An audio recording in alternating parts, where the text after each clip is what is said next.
Hey friends, before we dive into tonight's story, did you know that nearly 80% of viewers aren't subscribed? If you're enjoying this content, hit that subscribe button. It really helps keep these long stories coming. Also, for even more police horror stories, check out my new channel. The link's in the description and pinned comment. I'd love it if you stop by and subscribe. I'd love to hear from you. What time is it where you are and which city are you listening from tonight? Now, sit back, relax, and let's get into it. I'm hunched over the wheel, rain sluicing in sheets across the windshield, and I can't remember the last time I felt this exposed. The dashboard clock reads 2:47 a.m., but who knows for sure? In storms like this, the power flickers and my watch drifts 5, sometimes 10 minutes behind. This stretch of County Road D lies 6 miles outside Monticello, Arkansas, where the street lamps cut out in a perfect blackout halfway up the hill. Even the moon hides behind the clouds tonight, leaving me alone with the static hum of the radio and the relentless percussion of the storm. I should have turned back 15 minutes ago when dispatch pinged me about a single vehicle crash at the old Harwood turnoff. The kind of call every patrol officer hates. No witnesses, no license plate for a lead, and cars sliding off the road all the time in these conditions. Slick tarmac, high water pooling in the ditches, gravel shoulders that drop you into a yawning creek if you stray too far. But something about the call set my gut on edge.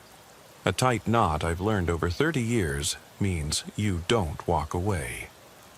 When I parked my cruiser half on the shoulder, the engine died for a split second under the weight of my sigh. Headlights illuminating a sodden field in the dark gash where the asphalt meets grass. I edged forward on foot, boots sinking in mud, and squeezed the flashlight trigger. Beams lanced through the downpour, landing on a silver sedan skewed at the ditch's edge, nose buried in mud. Engine off, lights dead, but no sign of wheels spun out. No deep tread marks through the grass, like someone ghosted into the ditch rather than fought the skid. I circled, scanning for footprints. Fresh tracks led back up toward the road, leaving the ditch completely untroubled. I crouched low, traced a single trail of prints in the wet earth, and frowned. They stopped 10 feet past where the car's door should be. Swept upward, the path trended toward a broken fence, one plank missing, splintered. Beyond, I thought I heard the scuffle of something moving against the wind, branches scraping, a distant drip of water. My radio crackled. Unit 7, verify location. I glanced at the ditch and half answered, check. Nobody in the vehicle, returning to cruiser. When I turned back, the car's tail light winked on for a second, just the slightest red gleam through the driver's side window, and then vanished. My chest tightened like a vice. I raised the flashlight through the windshield, but all I saw was water sliding down the glass, distorting the beam. I keyed the mic again. Dispatch, I need backup on County Road D. There's an abandoned static cut me off. The storm must have knocked a transformer. The whole county lost grid for a minute, then came back in a shudder. My lights flickered.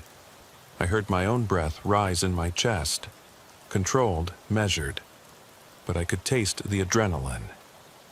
I stepped onto the road, the rain instantly soaking me through. Wipers on full blast won't clear this kind of downpour. I followed the footprints up the embankment toward the fence. When I reached it, the broken plank looked freshly splintered, like something, or someone, had forced their way through minutes ago. My gloved hand slid along the jagged wood. It was slippery, coated in sap and rainwater. I climbed through the gap and froze. In the small pasture beyond, a single umbrella lay opened face down, ribs broken and bent inward. No handle, like whoever left it wanted to shed identity entirely. The canopy was dry, untouched by the storm gashing the fields around it. I shone the beam across the opening. Tall weeds, a stray cow 100 yards off, and beyond that, the black silhouette of the creek's tree line, dark and still. No footprints led away from the umbrella. Nothing but the relentless drumming of rain and the distant rumble of thunder. I should have radioed back, called for a tow, and left it to evidence. But I kept walking, compelled. The umbrella's spokes dug into the mud, half buried, like a mocking invitation. I knelt and reached out, half expecting it to collapse beneath my fingers, wet torture. But it stayed rigid, bone dry. I flipped it over. The inside was pristine. No fingerprints, no mud, nothing but the odd sheen of water beating along the fabric, refusing to soak in. I straightened, turning slowly. That's when I heard it. Footsteps on wet grass. A single set coming straight toward me. Heavy, deliberate. Not running, like someone panicked, but walking with purpose. My blood hammered. I checked my holster, found the damp grip of my service weapon. I called, voice low into the wind. "Come out with your hands up." Silence. Then the footsteps stopped, dead in their tracks. I held my breath, the thunder rattling the fence posts. Rain kissed the collar of my coat, trickled down the side of my face. 10 seconds passed, maybe 20. It's impossible to tell in storms. Then I saw it, out of the corner of my eye, a human shape recoiling into the creek's shadow. I raised the flashlight, swung it over the tree line. Light cut through misty raindrops, landed on nothing. I blinked, wipers squealing overhead. The shape vanished, as though never there. My heart pounded so hard I could taste it. I trained the beam back on the umbrella, still bone dry. I thought I heard breathing behind me, heavy, ragged. I spun, swept the light, and caught only drifting rain and the black mouth of the creek. I backed away from the fence, calling dispatch again. My voice cracked. Unit 7 to dispatch. I need immediate backup on Road D. Suspect fled into creek bed. Send K9 if you have it. No answer. Static. The storm knocked them out again. I turned toward my cruiser, footprints leading back down the muddy embankment. Except where I landed, I found only one set of prints. My own. The other had disappeared, and the umbrella gone too, as if it never existed. I stood there for a long moment, rain sluicing around me, and I felt something in my gut click. I wasn't going to get any closure tonight, because storms like this don't end. They just shift, move on, and leave you behind in the dark, chasing shadows that don't want to be found. I climbed back into the cruiser, slammed the door, and the engine roared to life. As I pulled onto the road, my headlights caught movement again. Just beyond the fence line, a dark figure watching me. My radio crackled to life, dispatch's voice harsh over static, and I realized the moment had passed, but I couldn't shake it. Something in that rain-soaked field wanted to be found, and it wasn't done with me yet. The cruiser's heater kicked on, fogging the windows from the inside. I sat for too long, hands still tight on the wheel, listening to my own heartbeat drown under the radio's static shriek. When the dispatch finally came back, they sounded flat. "Unit 7, are you there?" I keyed the mic and pinned my voice low. "I'm here, returning to station. Need to file a report on a complicated situation." I let it trail, as if that explained anything. I punched the windshield wipers back to low. Whatever little clarity they offered was better than watching that rain smear clean lines into puddles. The road was a thin ribbon of pale paint swallowed by darkness, flanked by fields sodden under the storm. My headlights cut two shaky cones through the night, but up ahead, A pair of reflexive red dots glimmered at me from the ditch. Brake lights, maybe? Then they vanished. I slowed, grabbed the spotlight switch and pivoted it to the passenger side. The beam limped into the breath-steamy air, settling on a pair of boots standing ankle-deep in water. I thought I saw someone, leaning back, head tilted, silent. My throat clenched. I eased the cruiser over and killed the engine. Rain speared the hood. I opened the door. Mud sucked my boots as I stepped out. The sound of water against leather felt too loud, too precise. I aimed the spotlight at the boots. No body. "Hello?" I called. "You need help?" Nothing answered except my own echo through wet straps of woods behind me. I flicked off the spotlight, heart hammering. If I left witnesses to think I was spooked, good. Let them worry. I'd lost it in this storm. I drove on. Back at the station, sirens and lights flickered on the computers, only to die when the generator kicked in. The lobby was empty, chairs damp where runners had tracked rainwater across the tile. I left my flashlight on the reception desk, the beam splitting into a dozen dark strips across the linoleum floor. Half the consoles were dead or sleeping, screens black. Curfew meant nothing to thunderstorms. I padded through the hallway toward the locker room, mind replaying every footstep in that pasture, the hollow click of the taillight staring back. I pushed open the locker, my uniform hung still damp, and fished out a spare raincoat the station kept just for nights like this. On the wall above my own locker, someone had scrawled, "Watch your six in weather like this." A joke? A warning? I stared at it until my eyes burned, the fluorescent tube overhead buzzing. Then I peeled off my soaked coat and dropped it into the bin, every droplet like a countdown. My phone buzzed. Caller ID, dispatch. I tapped answer, voice still tight. "Got a job for you, 7? The dispatcher sighed. "Charity call. Mrs. Harper on Elm wants someone to trend her power line again. It sparks and hums, freaks her out in storms. She's in her 70s and said she'd sleep in the bathtub if it keeps up." I almost laughed at the absurdity. I was soaked to the bone, jittery as a rookie. But I said, "On my way." I grabbed the cruiser keys off the bulletin board and left the station. The wind had died down to a torrential whisper. I slid behind the wheel again, the seat still cold, and punched Elm Street into the GPS. 2 miles through the center of Monticello, where the neon crosses of closed convenience stores looked weirdly cheerful in the rain. I thought of Mrs. Harper, clutching that phone, Midwestern calm tainted by fear. I pulled out. The township road was quiet. My headlights glowed like search beams against clumps of fog.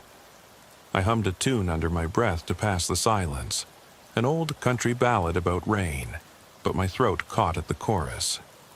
I tapped the wheel twice, counting 1, 2. One wrong move and my mind would slip back to the field, the dry umbrella, the ghost of someone watching from the tree line. I turned onto Elm.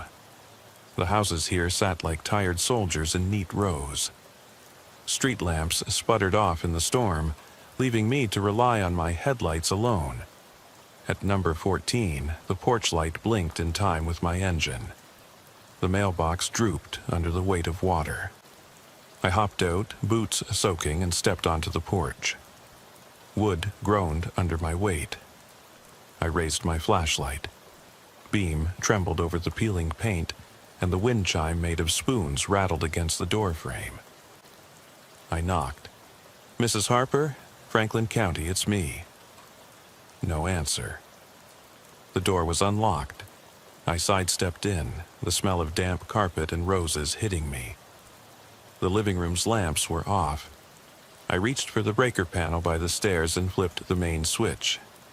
The house flooded with light, yellow and soft, like a Sunday morning in April. The radio in the corner clicked on to static. I wandered through until I found the kitchen sink. Water still dripping from the ceiling over Mrs. Harper's pots and pans. The power line outside must have frayed overhead, leaking electricity into the wet wood of the roof. "Mrs. Harper," I called again. Behind me, a slow creak on the stairs. I spun. Nothing but the hall. I climbed the stairs. Carpet muffled each step. At the hallway's end, the closet door stood ajar. A low hum filled my chest, not mechanical. I pressed my ear to the frame, then a whisper, so soft I thought the storm muted it. It said my name, Sergeant. Cold ran down my spine. I pushed open the door, empty, just coats and some cleaning supplies. Yet the hum remained, pulsing. I backed out and glanced down toward her bedroom. The door lurched midway open, pale light spilling out. I approached, hand on holster. The room smelled like lavender and old linen, bedspread soaked where no rain touched it. On the nightstand, her phone lay face up, screen lit with a dial tone. I reached for it. The radio in the living room came alive, blasting a crack of static, drowning out my heartbeat. I dropped the phone. In the mirror across from the bed, I saw movement behind me. A shimmer, like rain on glass falling inside the reflection but not in the room. My breath hitched. I swung the flashlight to the doorway. No one. I checked the floor. Boot prints traced from the window to the bedside, stopping inches from my own. My pulse raced as I grabbed the phone off the floor. The dial tone sounded urgent in my ear. I pressed redial. Dispatch cracked back. "Unit 7? My voice came out ragged. "Ma'am, this house is clear." No sign of Mrs. Harper, just someone's been here. I closed my eyes. Dizziness like after images from a flashbang. When I looked up, the boots I'd traced had vanished from the carpet. I bolted for the door, tripped, and caught myself on the frame. The hallway lights stuttered and died, leaving me under the single glow of the bedroom lamp. The house sank into silence. I heard the storm lull as though it were waiting. My skin crawled with the suspicion that I wasn't alone. I drew my weapon and thanked God for the thunder that gave me an excuse to start firing if anything moved. My radio sputtered once more, finally dying.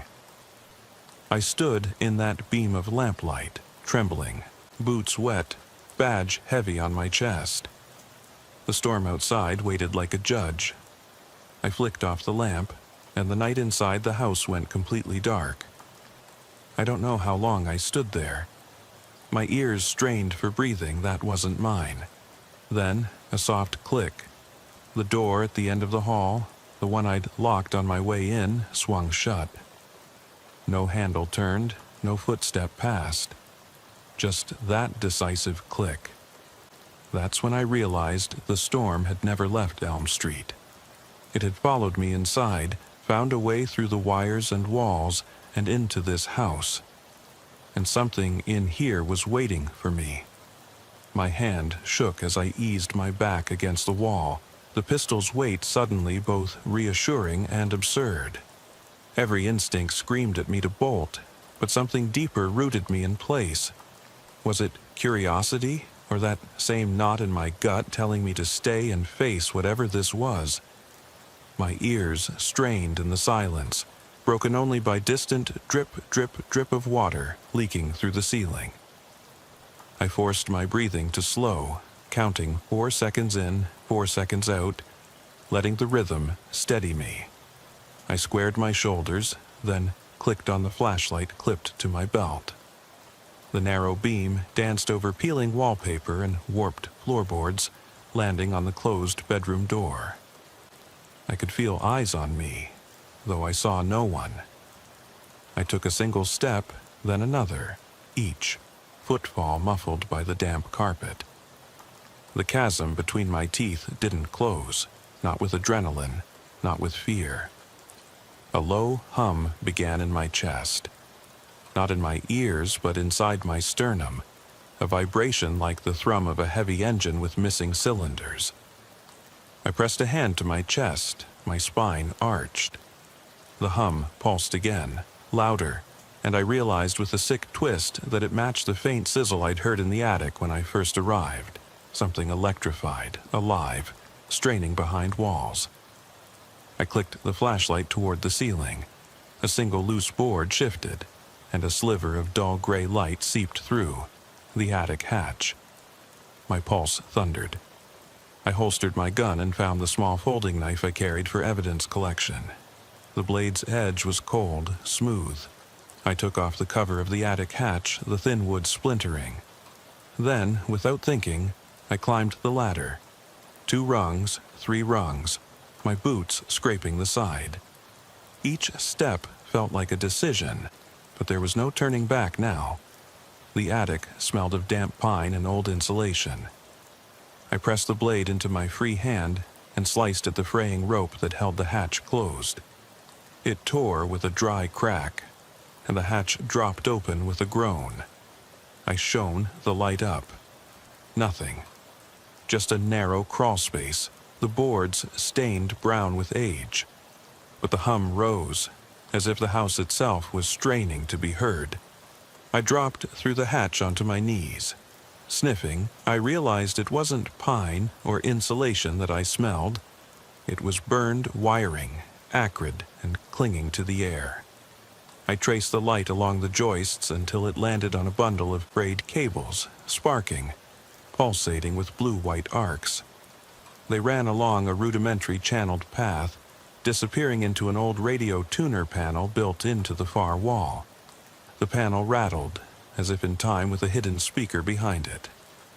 My heart pounded. I knew where this was going. To the living room radio, the kitchen breaker, the wiring that brought power back on when the storm crashed the grid. Someone had rigged the house like a trap, alternating power and death throbs of electricity, creating illusions of presence. But who? And why? A soft click behind me spun me around. The attic hatch had slammed shut. My flashlight beam cut against the lid, but the latch glowed copper under the lid, latched from the inside. I sprinted toward it and yanked. It wouldn't budge.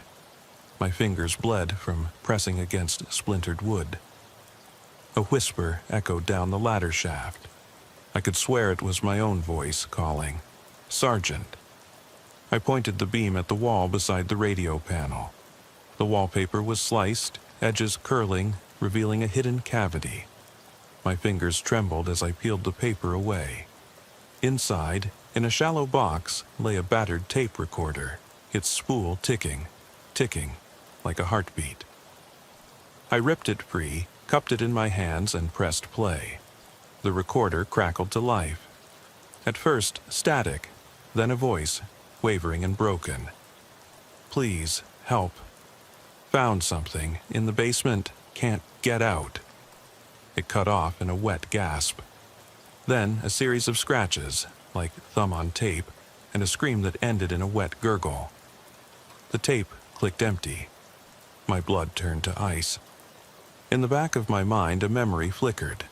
The whisper in the attic, the shape beyond the field, the man by the creek whose final breath had sounded like water filling his lungs. I pressed record and stood, wiping sweat from my brow. I had evidence of someone trapped, or someone who had been here, broken like these wires, using this old house to record their own demise. I shut off the recorder and jammed it in my coat pocket. My only thought was to find the basement. The stairs had to be here. I found a narrow door under the staircase and pried it open. Cold air billowed upward, carrying the stench of earth and mold. I clicked on my flashlight again and descended. 1 step, 2 steps, each foot placed carefully on a wooden stair that moaned. At the bottom, the beam landed on a stone wall slick with moisture. The hum here was a roaring pulse, drowning out my thoughts. I crept forward, the sleeve of my jacket brushing against something soft on the floor. I leaned in to inspect and felt a wet cloth. I yanked it up to reveal Mrs. Harper's phone. The screen cracked, still lit with that dial tone, but the handset lay a few inches away, soaked. I shone the light across the room.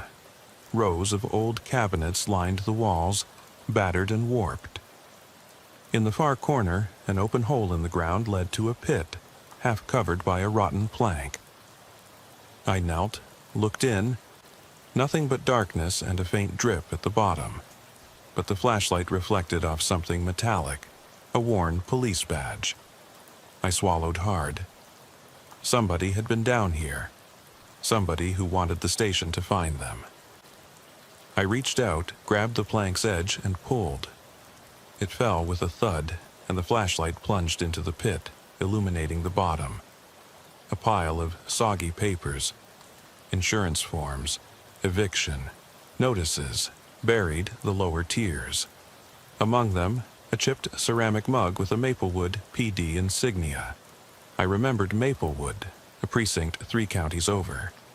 A precinct I'd worked with twice. The name on the mug, Detective. Andrea Lawson. My jaw clenched. She'd gone missing last year during a routine call in a storm. Case was officially closed, ruled runaway. But I'd always thought something didn't add up. Her partner had found her car empty, much like the sedan in the ditch. No footprints, no body, no explanation. I'd filed evidence reports, logged suspect interviews.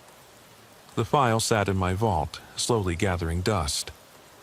Now I knelt in her basement, holding her badge in the fist of one hand and that recorder in the other. Then I heard it. A creak behind me. Slow, deliberate, like someone descending the stairs. My heart locked up. I snapped the beam upward. At the top, in the narrow doorway, stood a figure in a soaked raincoat. Head dropped so the brim of a hat hid the face. Lightning flashed through the stairwell window, illuminating the shape for a heartbeat. It was a woman. Tall, shoulders squared, hands empty but clenched. I swallowed, my own tongue heavy in my mouth. "Detective Lawson?" I rasped. She didn't answer. The storm's thunder rattled the foundation. The hum in the basement deepened, as if the house recognized her and stepped its own pulse up a notch. She started down the stairs, each step precise, echoing on the wood. My hand tightened on the pistol, but I didn't raise it. I couldn't. I was numb. My mouth opened, and I tried again. "Andrea?" She stepped into the light. The rain-drenched hat fell back, revealing pale skin that gleamed like moon-soaked pavement. Her eyes locked on mine, unblinking, fathomless. She didn't move. The recorder in my pocket ticked once, then silent. I heard my own heartbeat pulse one last time before she lifted a hand, long fingers dripping water, and pointed at me. My knees buckled. I stumbled back, nearly falling into the pit, but caught myself against the wall.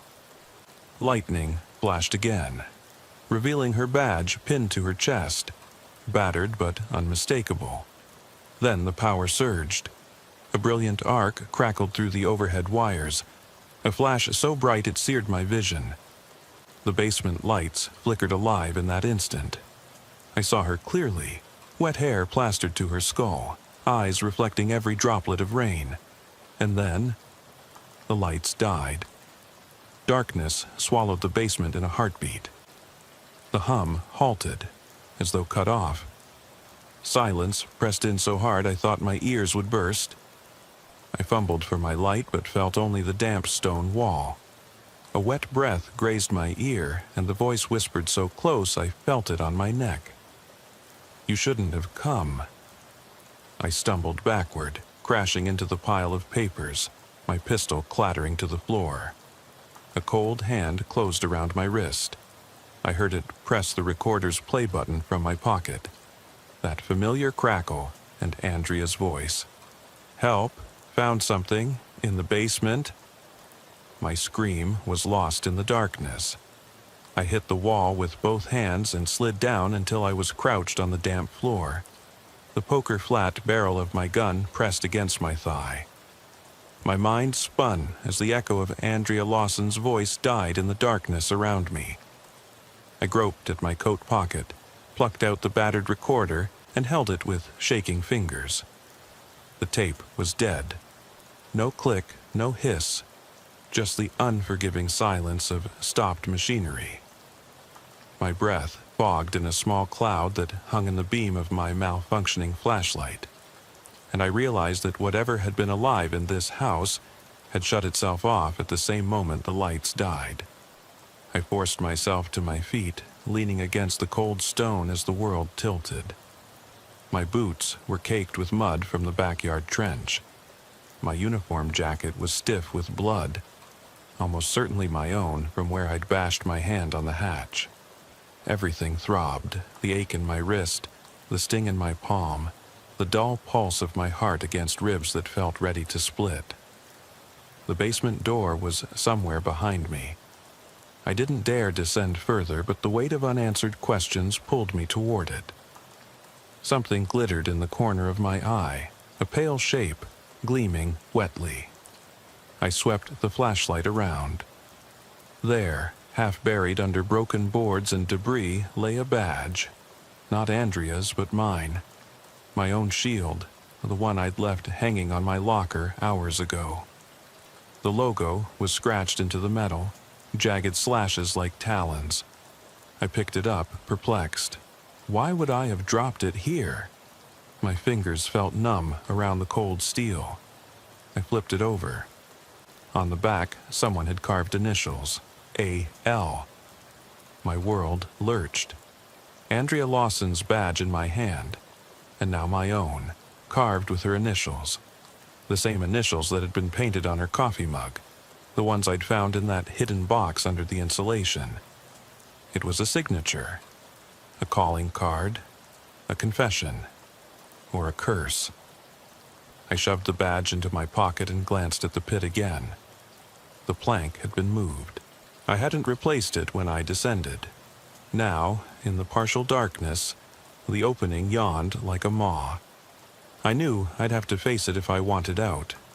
My breaths came ragged, each one sounding in my ears like thunder. Lightning flashed deep underground, a memory of the arc that had knocked out the lights. For an instant, the walls glowed silver, and I thought I saw something there, a silhouette, head bowed, standing at the rim of that pit. I yanked the basement door open. A shaft of pale moonlight stabbed into the house, illuminating the chaos. The rec room above had been stripped bare, chairs overturned, picture frames shattered, the couch torn open to reveal soggy stuffing and yellowed letters scrawled in ink that ran like tears from rain. I crouched and scooped up one of the letters. The paper was soaked, but I could make out fragments. The storm again. I tried to warn them. They don't listen. It whispers at night, wants to be heard. I'm sorry, Andrea, but I can't make it stop. My breath caught. The writer was pleading to Andrea. And now I was standing in Andrea's house, her basement, holding a letter she wrote about something that whispered in storms. A distant door slammed upstairs. Wood against wood, heavy. I drew my weapon, heart pounding like a jackhammer, and crept up the stairs toward the main floor. Each step was a drumbeat in my ears. The hallway greeted me with its familiar peeling wallpaper and cracked linoleum, but now it felt alien, warped by terrible memory. I passed the open closet, once home to her voice recorder, and kept going. I reached the kitchen, where the overhead light flickered on for a second before dying again. The wind whipped through the broken window, carrying with it the smell of wet earth and rotting leaves. On the counter lay Andrea's notebook, its leather cover soaked but intact. I flipped it open to the last entry. They know I'm here. They find me through the wires. I thought hiding the recorder in the wall would keep them out, but the storm finds every hiding place. I don't dare leave. If you find this, Sergeant, beware the thunder. It ended there. The notebook slipped from my fingers, pages fanning out on the tile. I heard it before I saw it, the soft scuff of footwear on laminate. I spun, flashlight jittering, and caught a glimpse of a raincoat disappearing through the living room into the foyer. My chest seized. This was no simple haunting. Something alive, dressed in the uniform of a storm, stalking me through her mansion. I chased after the sound, rounding the corner into the foyer. The front door was ajar, torn from its hinges. Rain washed the threshold in floodwater. Outside, the world was a gray blur of wind and water, trees bending under the storm's fist. And standing on the porch, drenched, silhouetted by a flicker of lightning, was the same figure I'd seen in the ditch back on County Road D. Only now, I recognized the broad shoulders leaning against the doorframe, the hat pulled low, and the badge pinned to the chest beneath the raincoat. It was Lawson, but not alive. Her skin was slick and pale, eyes hollowed by too many storms. She reached out, arm extended, and spoke a single word that cut through the gale. Remember. Thunder shook the ground as if the sky were splintering. Lawson's form dissolved into the rain, ripples of water where she'd stood, leaving only the echo of her voice.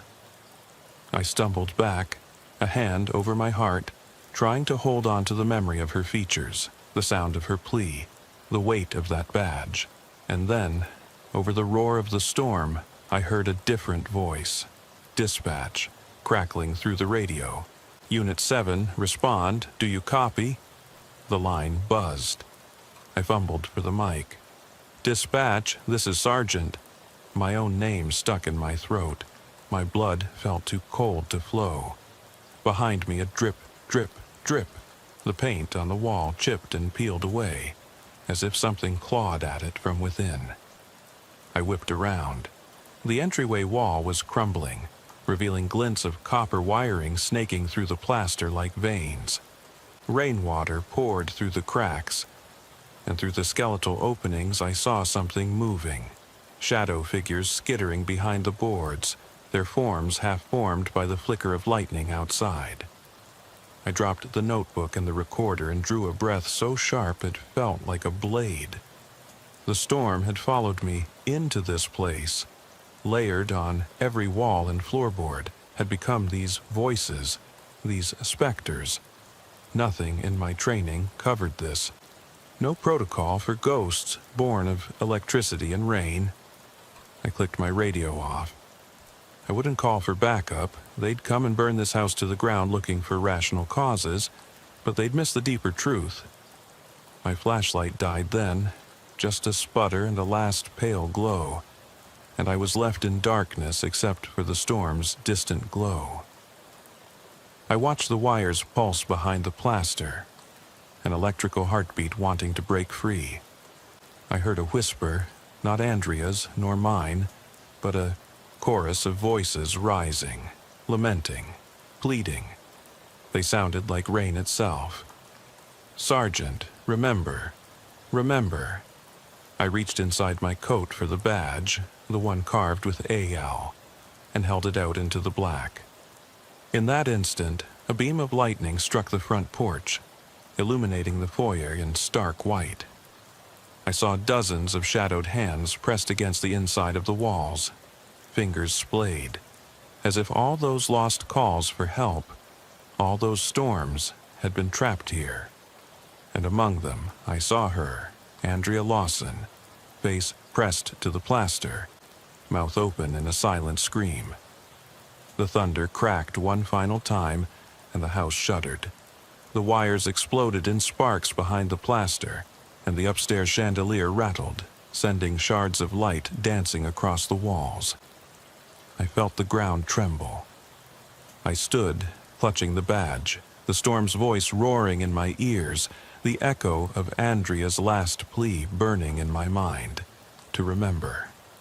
Then I stepped forward, into the heart of the house, ready to see what it had become, and what I must become if I was ever going to end this.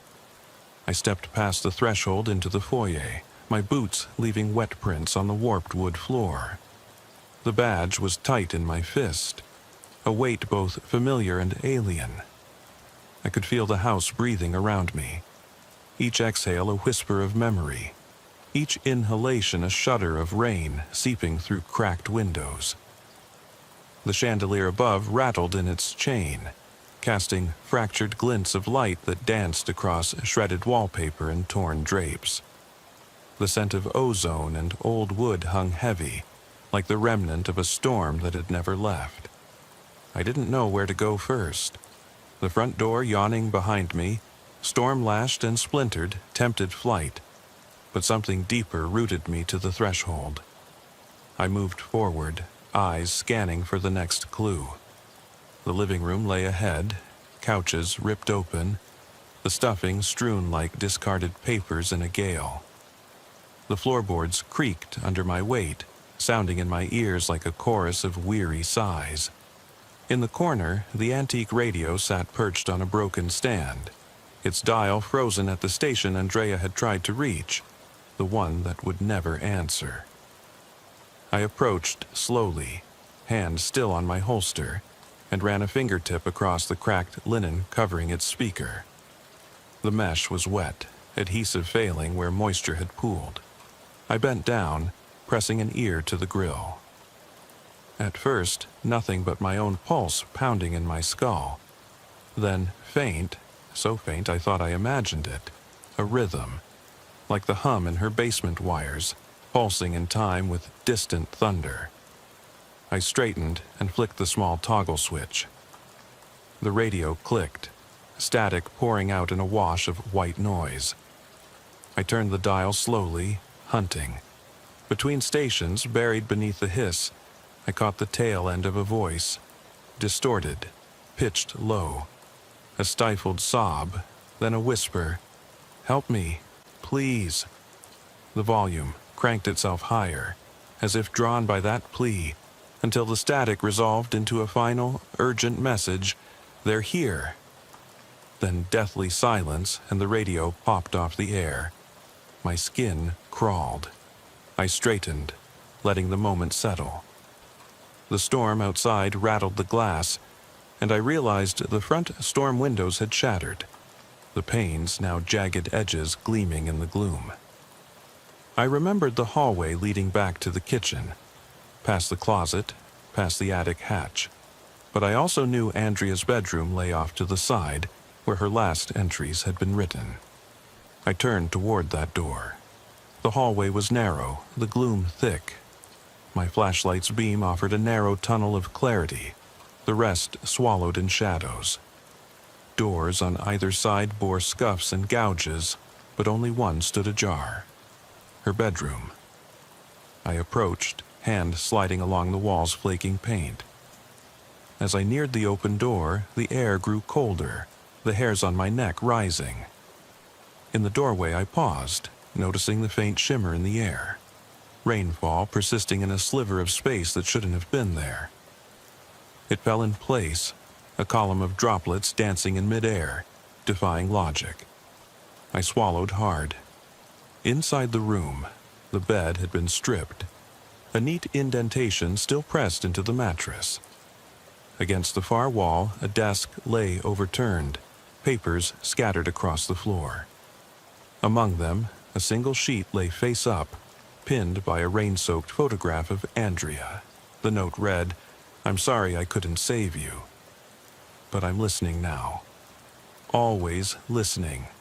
I recognized her handwriting, jagged, rushed, but unmistakable.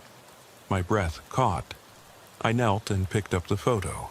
Andrea, younger, in uniform, smiling with a partner I didn't recognize. The name stamped on the back, Officer Catherine Rhodes.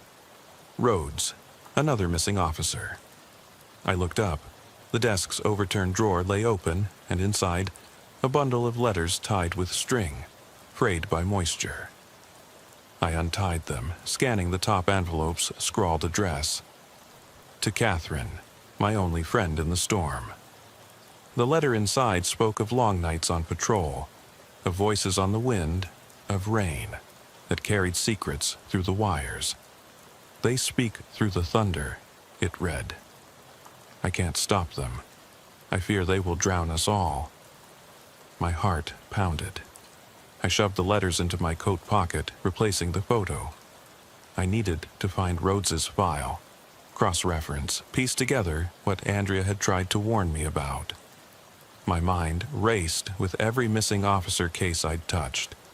Miller from Ashford, Bennett from Pine Valley. Each had vanished during storms, their cars found empty on flooded back roads, their footsteps never traced beyond a few wet boot prints. I realized then they were all here, somehow, woven into this house's walls. A sudden noise, metal scraping against wood, made me jolt upright. I spun, sweeping the beam across the floor. A dark shape slid behind the wardrobe at the foot of the bed. My pulse jumped into my throat. I raised my gun, calling, "Who's there?" No answer, only the whisper of wind and the distant thunder rolling over the roof. I edged toward the wardrobe, flashlight and pistol aimed in unison. Every instinct screamed caution. I placed a hand on the handle and flung it open. Inside, empty. Just a tangle of clothes, yellowed and damp. I exhaled, rubbing my temple. This was madness, chasing ghosts in a storm-drenched house, and yet, a drawer at the bottom of the wardrobe lay slightly open, as though recently used. I crouched and pulled it free. Inside, a small recorder, slim, black, identical to the one I'd found in the attic wall. Its screen lit up as I tilted it, displaying a new, unexpected recording. Track 7. My finger hovered, then pressed play. Static churned, then 3 words, clipped and urgent. Follow the wires. The playback cut out. My flashlight flickered. I looked up and realized the wardrobe itself was no longer against the wall. I had turned it, or someone had. Now, a narrow passage revealed itself behind it, carved into the plaster. I pressed my ear to the opening. At first, nothing but the house settling. Then, faintly, the hum again, the electrical heartbeat that threaded through every room, every floorboard, every snap of thunder. I clicked off the recorder and slipped it into my coat. I stood, back against the wardrobe, hearing a shift behind me. The clothes inside stirred, as though brushed by invisible hands. I swallowed, steeling myself. I stepped through the wardrobe opening. The passage was tight, barely wide enough for me to squeeze through, walls slick with condensation. I shone my flashlight along the floor. Cables snaked through the trench like black veins. I crouched and placed a hand on one. Vibrating, alive. The pulse ran through me and I felt a cold thrill. I followed the cables deeper into the wall, every step a test of nerve. The hum grew louder, each beat matching my racing pulse. Behind me, the wardrobe clicked shut in the corridor, sealing me into a tunnel of wires and whispers. The passage sloped down, the air growing damp and musty. I pressed forward on my hands and knees, tracing the wires with my fingertips. First a single strand, then a bundle, disappearing into a metal grate at the end of the crawlspace. I crouched to examine it.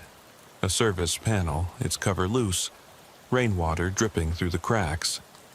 I pushed aside a wire and slipped inside. The grate gave way under my weight, and I dropped into a narrow crawl under the floor joists. My flashlight beam caught wooden beams overhead and pipes dripping along the ceiling. The cables I'd followed ran out of sight, behind a knee-high wall of insulation.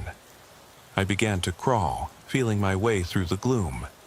The damp insulation clung to my sleeves. Sawdust filled my nostrils. I thought of Andrea, of Catherine Rhodes, of every soul lost in this storm. And I asked myself, could I find the heart of this house's darkness, trace it to its source, and bring it into the light? Ahead, the passage opened into a wider space, a basement room I hadn't seen before. My flashlight flickered as I emerged. The room was circular, walls lined with shelves of rusted tools, oil cans, and coils of wire. In the center stood a makeshift altar, a wooden chair facing an overturned desk, upon which lay a blood-stained map of the county. Pins marked each location where an officer had vanished. Beneath the map, scrawled in dark red, was a single word: home. Above it, cables snaked up to the ceiling, where they disappeared into a hole sealed by rotting boards. Electricity crackled softly, humming through the wires, vibrating the floor under my knees. And on the chair sat an umbrella, dry as bone, ribs bent inward, its handle pointing directly at me. My chest tightened. I reached out with a trembling hand and touched the umbrella's fabric. It was cool, almost metallic. Around me, the lights flickered in rhythm with the storm outside. Snap, snap, snap. The cables overhead hummed louder, as if testing their limits. I drew in a breath, steadying myself. Then, from somewhere deep in the walls, I heard a voice, not whispered this time, but clear, a calm, authoritative drawl. "Sergeant, you've done well to come this far." My pistol hand quivered. I swung the beam around the room. No one. The voice echoed again. "But do you understand why?" The lights snapped off, plunging me into pitch darkness. The hum stopped. Silence swallowed the room. My flashlight clicked off in my grip. I stood frozen, the umbrella's cold handle against my palm, the map's crimson word burning in my mind. Then, above me, the cables burned bright for one instant, like lightning trapped in wood, and I saw, etched onto the ceiling in dripping wax, another single word: remember. And in that moment I understood the storm wasn't just outside, it was here, in this house, in every lost officer, in every hum of electricity, in every shattered window. It wasn't over. It would never be over. I didn't move, I couldn't. And somewhere behind me, the umbrella clicked open. The world twisted into absolute silence the moment the umbrella clicked open behind me. My skin prickled, every nerve ending screaming as if the storm itself had shoved a hand into my chest and squeezed. I dared not breathe. The room's air grew thick, an electric haze settling over everything, cables humming faintly again, wet boards exuding the smell of ozone and decay. I turned slowly, flashlight dead in my other hand, and stared at the umbrella. It stood upright on its own, ribs splayed in a near-perfect circle, casting long, serrated shadows against the walls. Beneath it lay the map. Drenched, corners curling, the county's outline distorted by water stains. The pins marking vanished officers glowed darkly in the gloom, as though the holes punched into the wood were bleeding. Above them, that single word, home, seemed to pulse, alive with intent. I swallowed, tongue thick. My hand found my holster, but the gun felt alien, too heavy and useless. What could steel do against a force woven into wiring and rain, stitched into the very bones of this house? I realized then that I'd been hunting ghosts, but the ghosts had been hunting me back. Every missing officer, every severed patrol, every unanswered call had been a summons, leading me here, binding me to this place. The cables overhead snapped with a crack, and sparks rained like fireflies in the darkness. The umbrella's fabric fluttered, though there was no breeze. I stepped back, boots slipping on the wet floor, heart pounding so hard it felt as though it might burst free of my ribcage. The overhead wires snapped again, and a guttering glow lit the room for a heartbeat. I saw dozens of faces pressed against the plaster walls, eyes wide, mouths open in silent pleas and screams, half-formed shapes of those trapped between life and storm. They flickered out as the light died. The hum ceased. Silence reclaimed the room. Only the umbrella stood, waiting. I sank to my knees, hands on the map, ink smearing beneath my fingers. The paper tore. I reached past it, touching the floorboards beneath. They were warm, oddly warm, and pulsed under my palm. An irregular beat, unmistakably alive. The foundations of the house had a heartbeat. They were breathing. They had been waiting. A whisper slipped into the air, softer than the hum, more insistent than thunder. Find the heart. My head snapped up. Find the heart. No voice but my own echoed in the hush. I scanned the ceiling, walls, floor. Everywhere, wires plunged into darkness, into hidden cavities beneath the boards. The altar chair, the map, the umbrella, all had pointed me deeper, toward the heart of this storm. Whatever it was, it lived here, powered by the rain's electricity and the lost souls who answered the call. I rose unsteadily, tossing the map aside. My boots carried me to the center of the room, beneath the umbrella's rib cage. I crouched, pried up a board, and plunged my hand into the wet earth below. My fingertips brushed something smooth and cold, a rounded metal surface embedded in the soil. I hauled it free. A tarnished pocket watch, its face cracked, hands frozen at 3:12. On its back was engraved one last name, Lawson. I stared at it, breath ragged. The watch ticked once, just once, then died. A final heartbeat. Then the wires above sang back to life, and the entire house shuddered, as though exhaling centuries of storms. The whisper returned, all around me.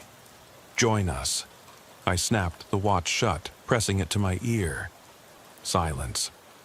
Then I heard another heartbeat, my own, faster, thinner, and it echoed the pulsing of the wires.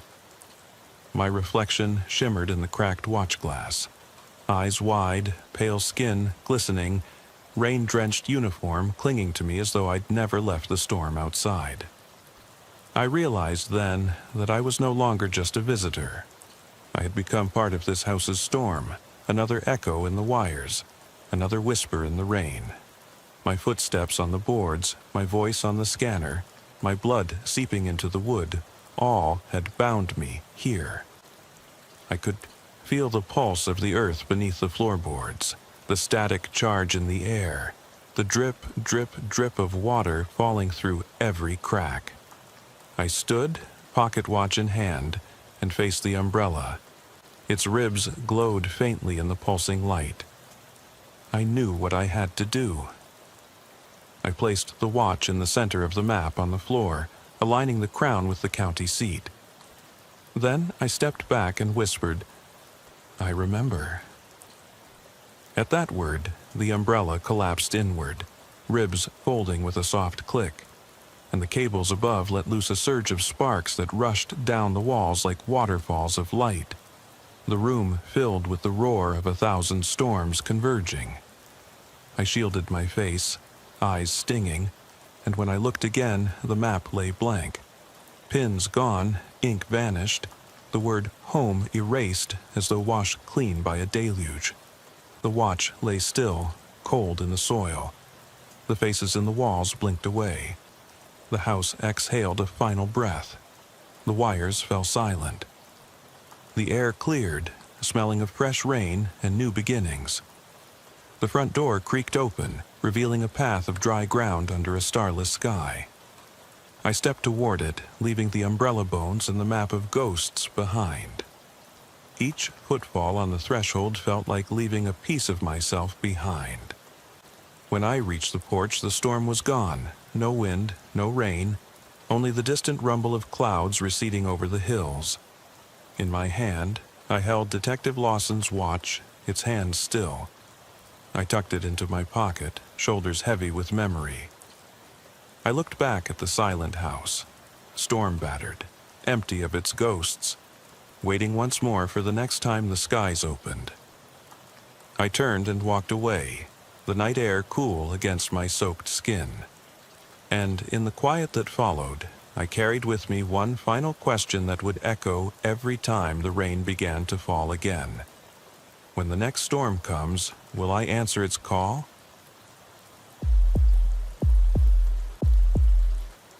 I can still hear the wipers scraping against the windshield, an insistent rhythm that felt like a countdown to something I couldn't name.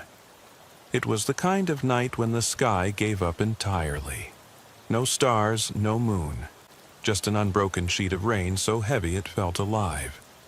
The patrol car's engine hummed beneath me, headlights cutting white arcs through the sheets of water, illuminating tire tracks filled with churning water that swallowed the edge of the road. I sat behind the wheel in my uniform, soaked through to the skin, radio dead silent except for the distant murmur of static. I wanted to believe this was just another routine check, but the instant I rolled past the closed blinds of Mrs. Hawkins's farmhouse, I knew it wasn't. Dispatch had sent me here at 1:44 a.m., code 1041, welfare check on a reported break-in. The call was vague. Neighbor heard glass shatter, then nothing.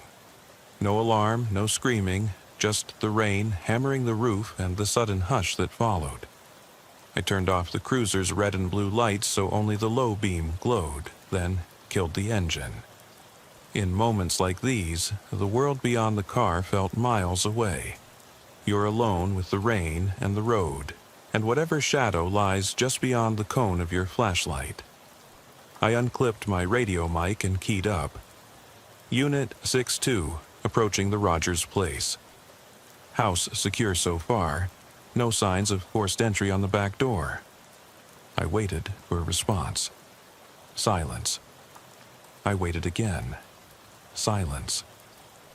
My breath felt loud in my ears, hot and ragged against the cold air. I slipped out, door thudding closed behind me, and the rain slapped my shoulders like slaps to the face.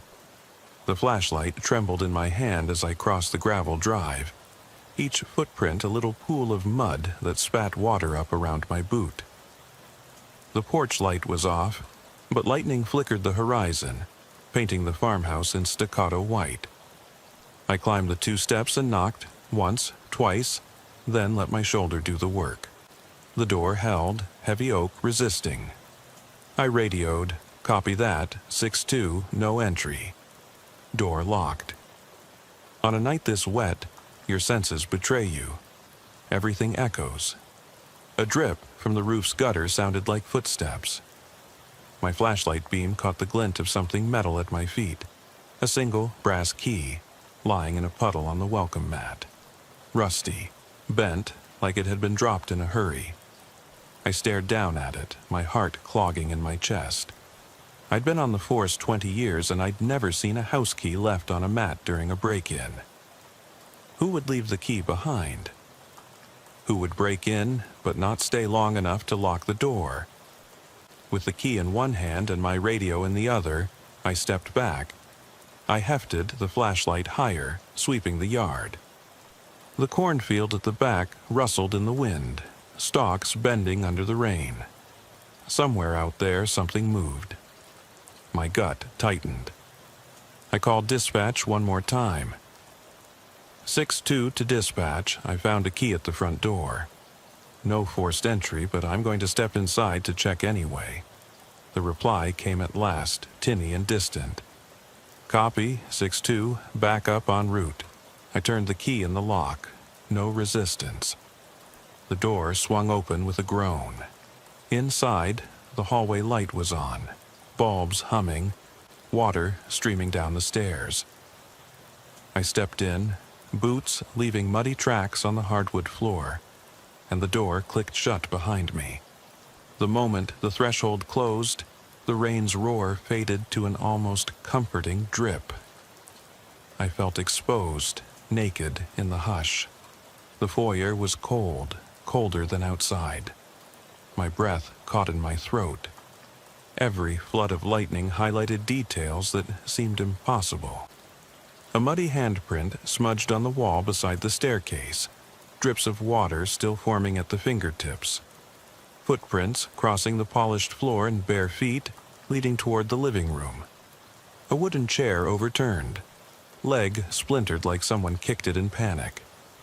But no blood, no sign of violence, just objects displaced as if someone left in a hurry. I flicked my flashlight left to right, sweeping over family photos on the mantel, smiling faces in Sunday best, all eyes looking toward me. The rain's reflection in the glass made them shimmer, like they were alive and watching. My heart throbbed against my ribs. I forced forward, each step echoing. In the living room, the couch cushions were soaked, fabric darkened by water pouring from a leak in the ceiling. I could hear the slow drip, drip, drip, counting the seconds. The windows were closed tight, but the rain found its way through a crack in the wall beside the window frame, forming rivulets across the windowsill. I knelt to follow the flow. The water led to an open vent in the floor, metal cover removed and set aside. I peered inside, darkness, endless, like a yawning pit. My flashlight beam didn't penetrate far. I stood and turned toward the kitchen archway. The linoleum floor was wet, and footprints, smaller now, led past the sink toward the back door. I walked after them. The back door was unlocked, paint chipped. I felt for the handle and eased it open. The rain rushed back in, colder wind pushing droplets at my face. Through the door frame I saw the porch light flicker, illuminating a single set of footprints leading across the field toward the woods.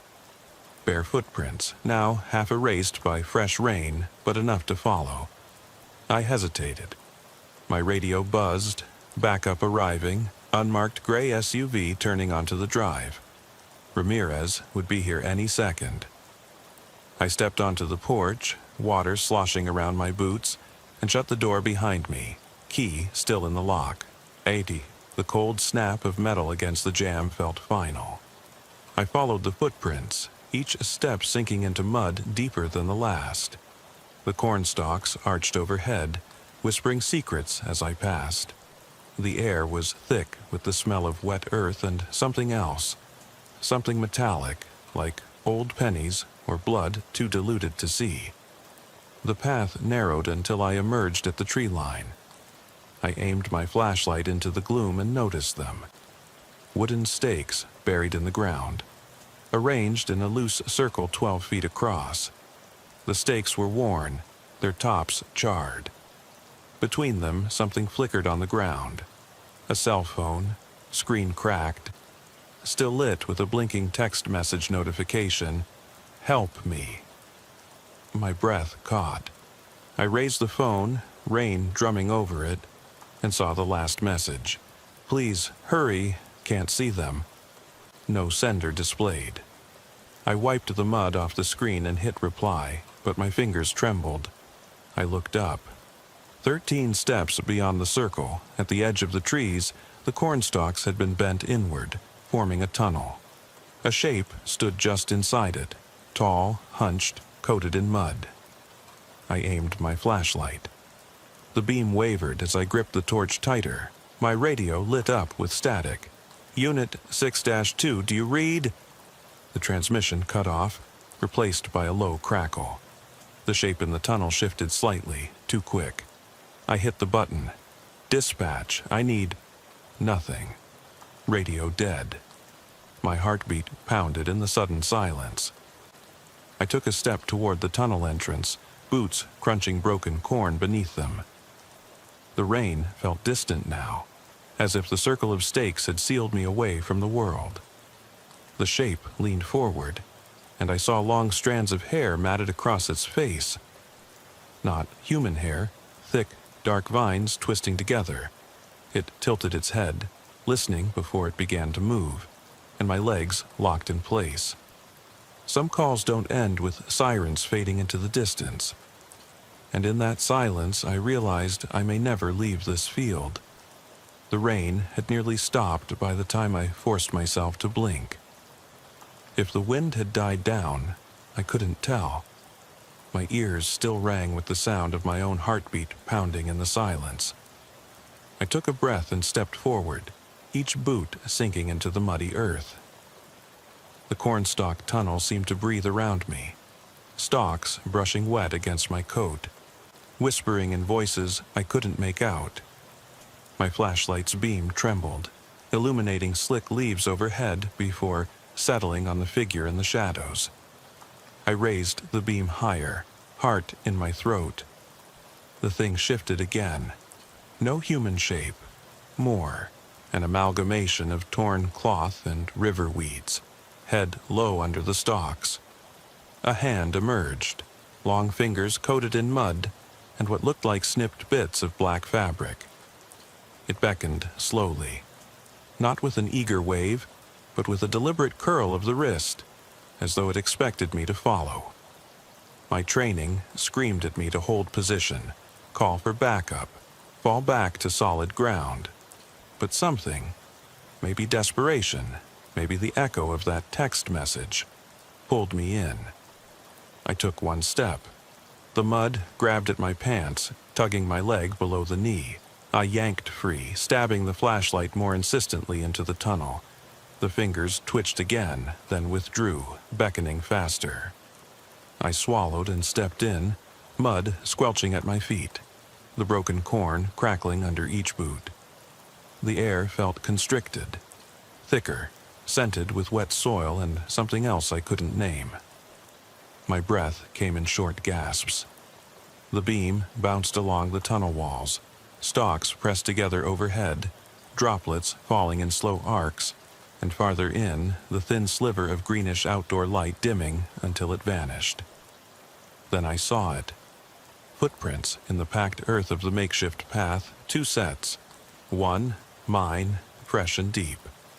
The other, smaller, shallower but older, as if made hours ago, now partly filled by mud. The sole pattern was unfamiliar, a series of tiny triangles carved into rubber. I squatted to trace it with a gloved hand. The prints led past a dead scarecrow, rotten straw spilling from its sleeves into a small clearing I hadn't noticed before. I reached the opening and shined the beam through. The clearing was circular, about 10 feet across, and at its center the ground had been churned into loose soil, as though something had been digging. Shards of corn stalks lay broken around the edge. The muddy footprint in the center was fresh. I could count the triangles clearly, each one filled with last night's dried mud. I felt the hair stand on the back of my neck. I radioed, handheld clutched uselessly in my fist. "Dispatch, this is 6-2. Nothing. I tried again, then stomped the mic button in frustration. Only static answered. I flicked the switch. Dead. The cruiser's radio must have gone out of range or someone else cut it. My throat tightened. I crouched to inspect the churned earth and saw something glinting at the edge of the hole. A small, rectangular metal object. I pried it free with the tip of my boot. My flashlight landed on a tarnished police badge. No number, no name, just the seal of a county that didn't exist. Rainwater pooled in its creases, but the engraving was clear. I stared at it until a cold sweat broke across my scalp. A sudden crack behind me turned me sharp. I spun, flashlight slicing through the dark. The figure crouched at the far side of the clearing, motionless. Its vines for hair hung limp, its body swaying slightly as though rippling with the wind. It tilted its head, no eyes I could see, just the suggestion of a face under dripping strands. Then it turned and vanished into the cornstalks with a speed that made my chest tighten. I rose, heart hammering, and almost fell when the ground gave way beneath my foot.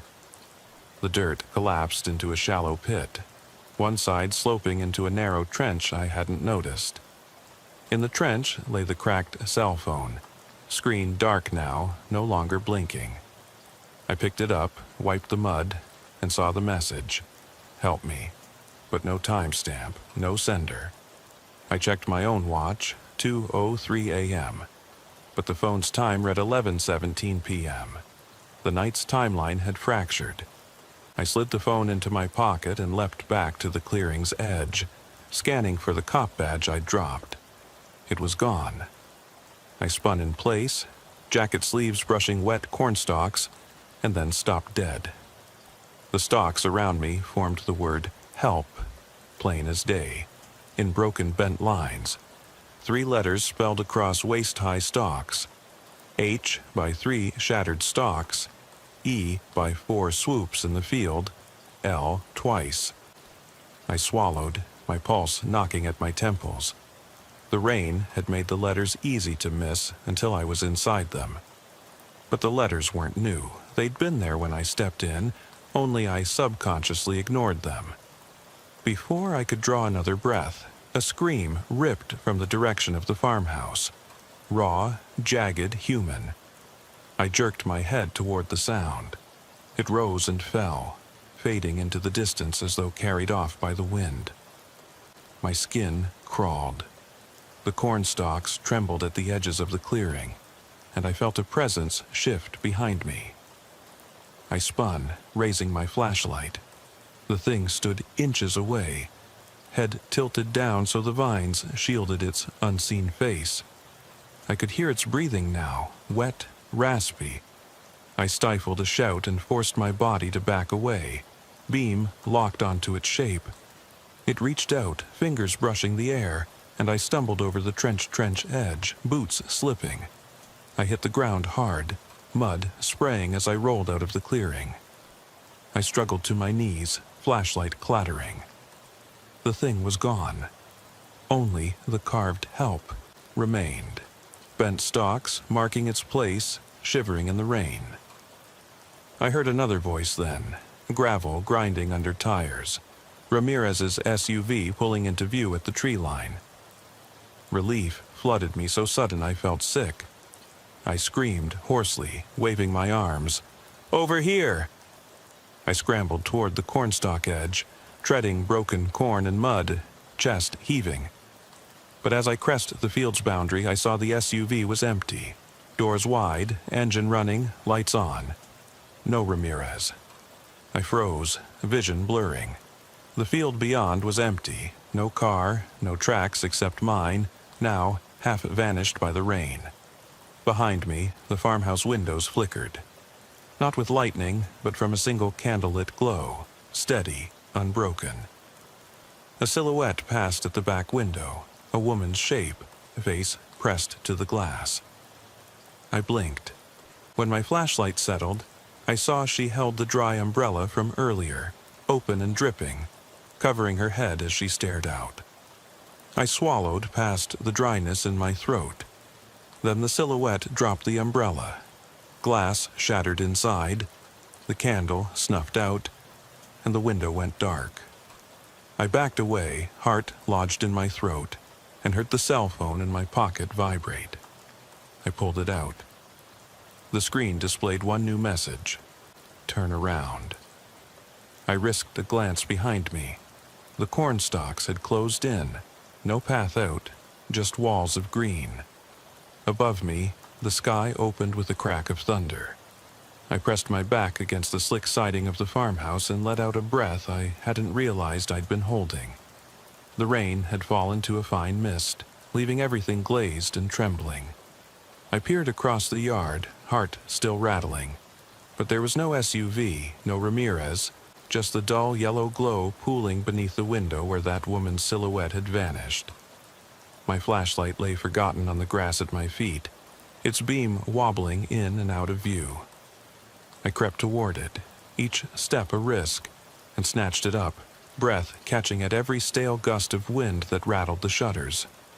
The farmhouse door before me was locked, had to be. I tried the knob. Cold metal slid with a hesitant creak, as though I hadn't closed it properly behind me when I first entered the clearing. My teeth ground together. Memories of steps in the cornfield, the carved help, the badge that disappeared. It all poured back so sharply it felt like heat on my lungs. I radioed again, muscle reflex.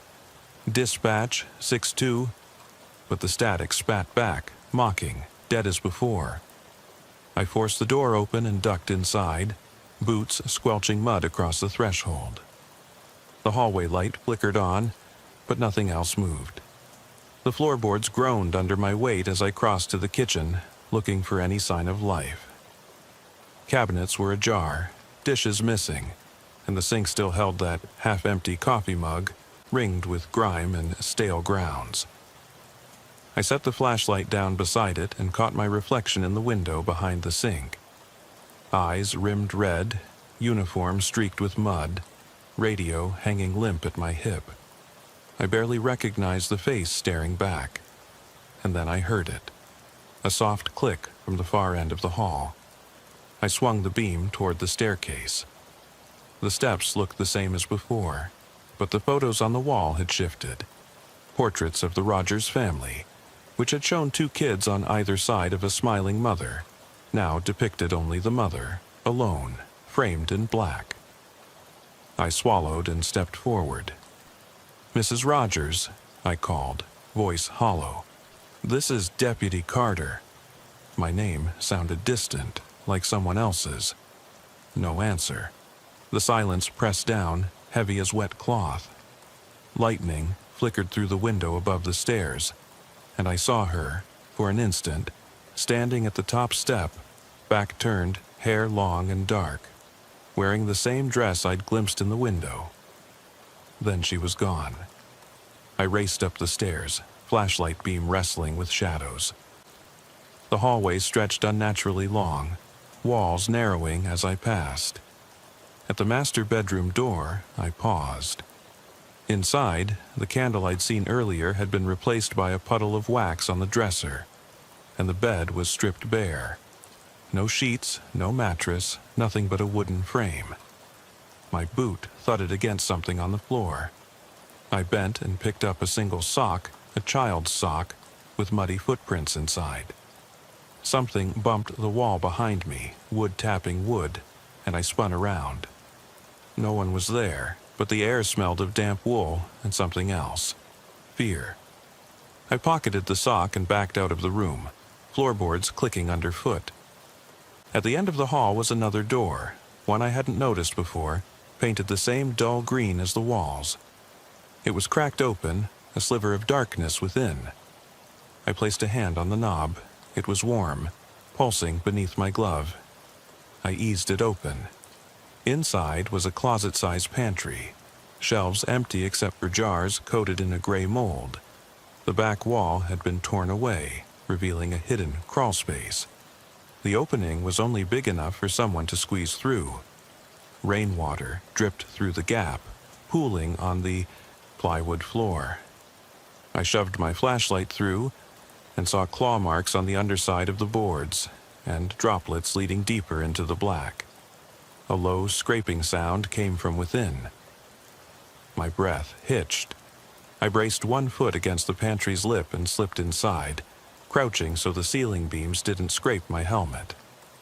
The mud from my uniform dragged across the plywood and carried the scent of cornstalks in with me. I followed the faint scratch, descending into a narrow tunnel so tight I could hear my own blood pounding. Somehow, the air here was warmer, stale, and heavy with the smell of damp earth. Every few feet, I bumped against roots that had forced their way through the planks. I thought of the key I'd turned in that front door. It shouldn't have opened. I thought of the stakes in the field and that cell phone message that might have been a trap. And yet, here I was, drawing closer to whatever lay at the end. I reached the far end of the tunnel and pushed against a rotted hatch. It gave way with a groan and spilled me into another chamber, larger, carved out of the hillside behind the farmhouse. The roof was low but supported by rough-hewn beams. At the center, wet clay had been mixed with sawdust to form a crude altar, a wooden board stained dark and warped. On it lay a single photograph of the Rogers family, the children's faces scratched away. Beneath the photo, nails arranged in a spiral pattern pointed inward, each one dull and rusted. I knelt beside it, keeping my flashlight beam focused on the spiral.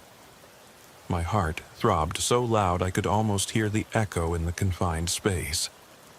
As I leaned closer, I felt a hand on my shoulder, cold and impossibly dry through my raincoat. I froze, breath caught in my throat. I spun, shining the light up, and found no one, but raindrops began to patter down from a crack in the ceiling above. As each drop hit the altar board, the spiral seemed to move, as if the nails sank into the wood. My knee struck something on the floor, a small book bound in tattered fabric. I opened it with trembling fingers. The pages were blank, but on the inside cover was scrawled, "You are next." Behind me, the chamber door slammed shut with finality. I jumped to my feet and raced back toward the tunnel, but the hatch had closed and the wood was flush with the wall. I beat at it, flashlight clattering to the ground. The words, "You are next," echoed in my mind. Someone, or something, wanted me here, wanted me to find their message. My radio crackled to life with a burst of static so loud it made me wince. A voice, trembling, but not mine, whispered, "Don't leave me." Then the radio died again. I slammed the handset against my helmet until it stopped. Feet scurried behind me in the darkness. I pried the hatch with my shoulder, wood splintering, and tumbled back into the pantry. Boots pounded overhead as I scrambled into the kitchen, where the faucet had turned itself on, water overflowing the sink and flooding the linoleum floor. The hallway beyond was slick, and the front door stood wide open, ragged draft blowing a strip of muddy towel inward. I didn't hesitate. I bolted out into the yard, sprinting across the slick grass toward my cruiser. The beams of light from the highway spilled through the trees, the real world waiting. As I unlatched the door, I glanced back at the farmhouse. In every window, a single candle had been lit, one by one, until the entire house glowed from within like a warning beacon. My keys dropped as I fumbled at the ignition, and the radio crackled again. "Run. Don't wait." But the voice was too distorted to recognize. I snatched the keys, slammed the cruiser into gear, and peeled away through the rain-smoothed field, leaving the Christmas glow of those candles behind. As I crossed the cornfield edge, the candlelight winked out, one window at a time, until the house was as dark and empty as it had been when I first arrived. The only witness to my flight was the soft pulse of the road beneath the tires, and the distant chime of the dashboard clock. 3:09 a.m. And somewhere in the passenger seat, the sock I'd pocketed rested against my thigh, damp and waiting. I gunned the engine without looking back, tires spinning in the soggy grass before traction caught and the cruiser shot forward. Rain-swollen fields blurred past my side window as I tore away from that house of horrors, clutching the damp sock like a charged talisman. The road ahead was empty, just the ribbon of asphalt slick under the headlights and the whisper of the post-storm wind rattling the wipers. My chest heaved, and the darkness outside felt alive, as if it pressed in on me from both sides of the road. I glanced down at the sock again. It was limp and cold, the muddy interior still clinging to my fingertips. I jammed it into the center console, snapping it shut, and reached for the radio. Static. Dead air. I slammed the mic, listening for any sign of life on the other end. Nothing. My reflection in the rearview mirror startled me. Eyes wide, cheeks hollowed, uniform plastered to my chest like a second skin. Sweat mingled with rainwater on my brow. I blinked hard. How far had I driven? My speedometer read 90. No traffic, no lights, only the glow of distant highway markers. My pulse pounded in my ears, louder than the rain had been. The sock throbbed in the console, and I remembered the note scrawled inside that book. "You are next." I swallowed, jaw tight, my stomach clenched. I didn't know what next meant. Next to disappear, next to die, next to lose my mind. But I knew it was a promise.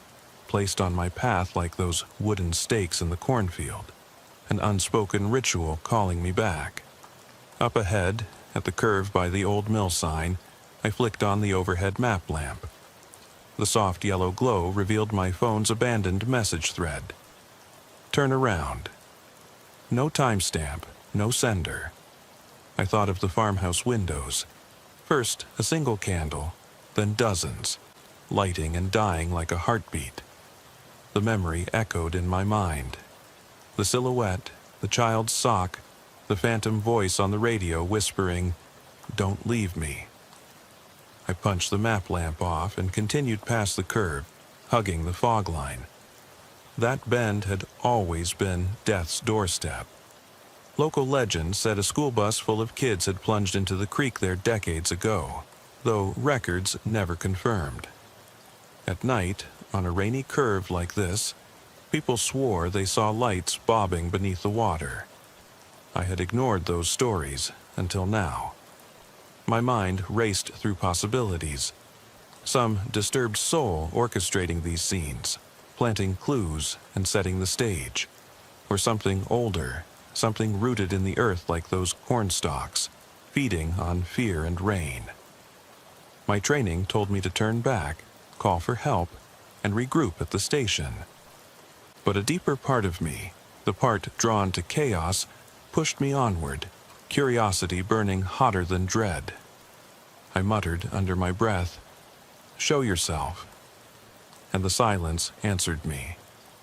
No tapping on the glass, no footprint on the hood, just the steady hum of the engine and the soft patter of residual rain. At the top of a slight rise, headlights winked into view. 2 cars parked on the shoulder, hazard lights blinking in unison. They were the same model, dark sedans with unmarked plates, mirroring the one I'd found at Willow Bend. I braked, skidding until rubber squealed against wet pavement. I radioed, "Unit 6-2 to dispatch. 2 vehicles on the shoulder, no one around." Static. I killed the engine and opened the door into the mist. My boots hit the asphalt. The night air smelled of ozone and wet tar. I circled the first car, doors closed, engine off, interior dark. Through the window, I spotted a single umbrella on the back seat. Dry, pale green, its handle pristine. I eased around to the second sedan. Same thing, a dry umbrella, this one black. Both lay askew as if tossed there. No footprints in the gravel, no sign of life. Between the 2 cars, chalked on the pavement in large, messy letters, was a message. "Find me." The paint was fresh, its streaks glinting under the wiper's light. I stared at it, heartbeat echoing in my temples. I backed away as the mist swallowed the letters, but before I could step back into the cruiser, my phone buzzed. I fished it out with numb fingers. A new message. "I'm here, no name, no context." I looked up. The field beyond the road was empty, dark stalks rising to meet the sky. The nearby woods were silent, but the cornstalk silhouettes formed a tunnel I could almost see in the fog. My radio crackled suddenly. "Lease." It was my voice, soaked and fragmented, but distorted, like played through a broken speaker. I dropped the phone and static roared through the night. I ran back to the cruiser, fumbling for the keys. The doors locked behind me with a click that felt deliberate. Inside, I slammed the door shut, chest heaving. I turned the ignition. Nothing. Dead battery. The world outside was a gray smear of rain and fog. Behind me, I heard the hiss of a door opening. I jerked the beam of my flashlight over my shoulder through the windshield. There, framed in the dim yellow glow of my headlights, was the sock, dangling from the roof rack by a thread of mud-soaked fabric. And behind it, the shape of a person standing, head tilted like the woman in the window. No movement, no sound except my own ragged breathing. I fumbled for the door handle, but it wouldn't budge. The figure stepped closer, and I saw its eyes, not human, but reflective, gleaming like the cornstalk tunnels after rain. A whisper slithered through the glass, nearly lost beneath the wind. "Stay." I slammed my forehead against the steering wheel as the windshield wipers shuddered to life on their own, scraping once, then twice, before stopping mid-swipe, frozen. My breath caught in my throat. Outside, the rain began again, and the figure whispered from the darkness, louder this time. "You can't leave." I realized then that running away might be exactly what it wanted. I punched the wiper switch again. Nothing. In the rearview mirror, I saw movement behind me. Footsteps crossing the road, approaching the passenger side. I dialed my phone, hoping for service. No signal. Lightning cracked overhead, and for a heartbeat, I thought I saw multiple figures, each holding an umbrella, dry and upright, walking toward the cruiser from every side. I closed my eyes and let out a scream that got swallowed by the storm, and when I opened them, I was upside down. Headlights buried in the ditch, the cruiser smoking, my hands pinned under the dashboard. The last thing I saw before the world went black was the dry umbrellas, bobbing in the sinking rain. I don't know how long I lay there, trapped beneath the twisted steel of my cruiser, rain hammering the roof so hard it felt like the world was ending. My head swam, every breath a battle. When I finally pried my hands free, blood slick on concrete, I crawled out through the shattered driver's side window. The ditch water lapped my calves, cold enough to snap me fully awake. The cruiser's headlights were still on, casting long slashes of light across the road. Smoke curled from the hood, mingling with the mist, but the engine was silent. I staggered to my feet, vision swirling. The figure was gone, but the umbrellas remained, half buried in the ditch, their canopies rigid and dry. I knelt and grabbed the nearest one, its handle warm in my hand, absurd against the soaked world. As I stood, I heard it, the soft scrape of rubber soles on asphalt. I spun, flashlight raised, but saw only the empty highway stretching into darkness. I took a step toward the road's center and noticed tire tracks leading back to the crash site. Not just my own, they were deeper, wider, as if a semi had rolled past. But there was no truck, no lights, nothing but imprints filled with murky water. I traced them with a gloved fingertip. The grooves felt fresh, and at their end was a single footprint, the same triangle-patterned sole I'd seen before. A low groan echoed behind me. I whipped around. The barn, at the edge of the field, long abandoned, had its sliding door ajar, revealing darkness within. A faint orange glow pulsed inside, like lantern light. My gut tightened. I tested every exit, every option, and all paths pointed there, the barn. My radio crackled unexpectedly. "Ease," the same broken whisper. My own voice, but distant, as if broadcast from elsewhere. My teeth chattered. I pressed the mic. "Dispatch, this is..." Nothing but static. Lightning snapped overhead, revealing dozens of umbrellas arranged on the barn floor.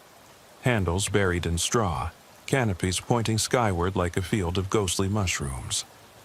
I counted them, 23.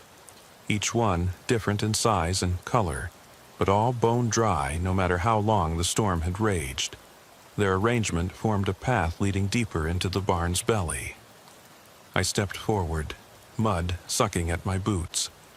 The stale air smelled of hay and decay. As I entered, the umbrella's tips scraped the rafters, creating a hollow clatter that reverberated in my skull. I heard something else. A click, then the snap of a camera shutter. I swung the flashlight around, catching a flash of movement. A figure standing atop a hay bale at the far end, camera in hand, face obscured by the hood of a raincoat. "Show yourself," I demanded. voice hoarse. The figure lowered the camera slowly, lens reflecting my light. "You found them," it said, voice tinny, emotionless. "They were waiting." My heart stuttered. "Who? What are you talking about?" The figure didn't answer. Instead, it pressed a button on the camera, and the flash went off again, bright, blinding. When my vision cleared, the camera and figure were gone, and in their place lay a scattering of Polaroid photos across the floor, each one face down. I picked the nearest and flipped it over. It was me, lying in the ditch, soaked and broken, hands reaching toward the camera. Beneath me was the sock, limp against my uniform. My expression was one of terror I didn't remember feeling. I flipped another. Standing under the tree line, flashlight angled on that first umbrella in the clearing. Another showed the boots in the foyer, the mud print silhouettes. The captions were scrawled in blood-red ink on the white border. "Found you. Listened. Next." My skin crawled. I dropped the photos. The barn door slammed shut behind me, plunging me into pitch black, save for the weak beam of my flashlight. The umbrellas loomed like silent sentinels around me. Rainwater dripped through the gaps in the roof, but none landed on the umbrellas. Their canopies remained unnaturally dry, and between them I saw footprints in the straw, one set fresh, one set ancient, worn down to ghost outlines. They led toward a trapdoor in the floorboards I hadn't noticed before. I knelt by the trapdoor, unhooked its latch, and the floor collapsed inward. A narrow shaft plunged into darkness. My flashlight beam pierced only the first few feet, revealing damp wood and twisting roots. I swallowed, fingers numb. The radio crackled again. "Don't let go." "Who is this?" I shouted into the void. No reply. I took off my jacket, wrapped the umbrella in the hood, and slid into the trap door. The wood splintered as I dropped 10 feet onto a bed of straw in a low cavern beneath the barn. My legs buckled under me. For a moment I lay there, chest heaving, breath visible in the cold air. Then I heard it. Whispers in the dark, like dozens of voices speaking at once, rising and falling with the drip of unseen water. I rose, flashlight shaky. The cavern walls were rough-hewn stone, etched with symbols I didn't recognize. Circles intersecting triangles, arcs slicing through runes. My pulse thundered. Each symbol had streaks of mud like someone, or something, had traced them with fingers. At the center of the far wall was a recessed alcove, in which lay a single object, my badge, the one issued to me 19 years ago when I first joined the force. It was scratched beyond recognition, the nameplate gouged away. I pressed forward, heart in my throat. The whispers grew louder, swirling around me. I stepped into the alcove. Beneath my old badge was a cracked photograph. Me and my partner Martinez, taken last Christmas, both of us smiling, untouched by mud or fear. But beneath our faces, someone had scrawled in the same red ink, "Abandoned." A hand, cold as stone, grabbed my shoulder. I spun, sweeping the beam across the cavern. Figures stood at the edges, dozens of them. Each in uniform, each holding an umbrella closed at their side, the handles resting on the ground. Their faces were hidden in shadows, eyes glinting like wet glass. They surrounded me in a ring, silent watchers. I swallowed. "What do you want?" One figure stepped forward, voice soft, to be seen. I felt something inside me shatter, years of discipline giving way to raw, helpless panic. I raised the flashlight, beam lancing through the ring. The figures didn't move, but their umbrellas clicked open in unison, snapping with a sound like a riot of twigs breaking. The canopies formed a dome overhead, shutting out my light. I stumbled back, heart pounding, but the circle closed in. Rainwater dripped through cracks above, pooling on the umbrellas until droplets fell through pinholes onto me, cold, relentless. Each droplet sounded like a heartbeat. Then, as suddenly as it began, the circle dissipated. The umbrellas collapsed, fallen spokes clattering. The figures melted into the dark, leaving behind a single, final Polaroid on the floor. A picture of the cavern I stood in, taken from above. At the bottom, in red ink, the words, "Your turn."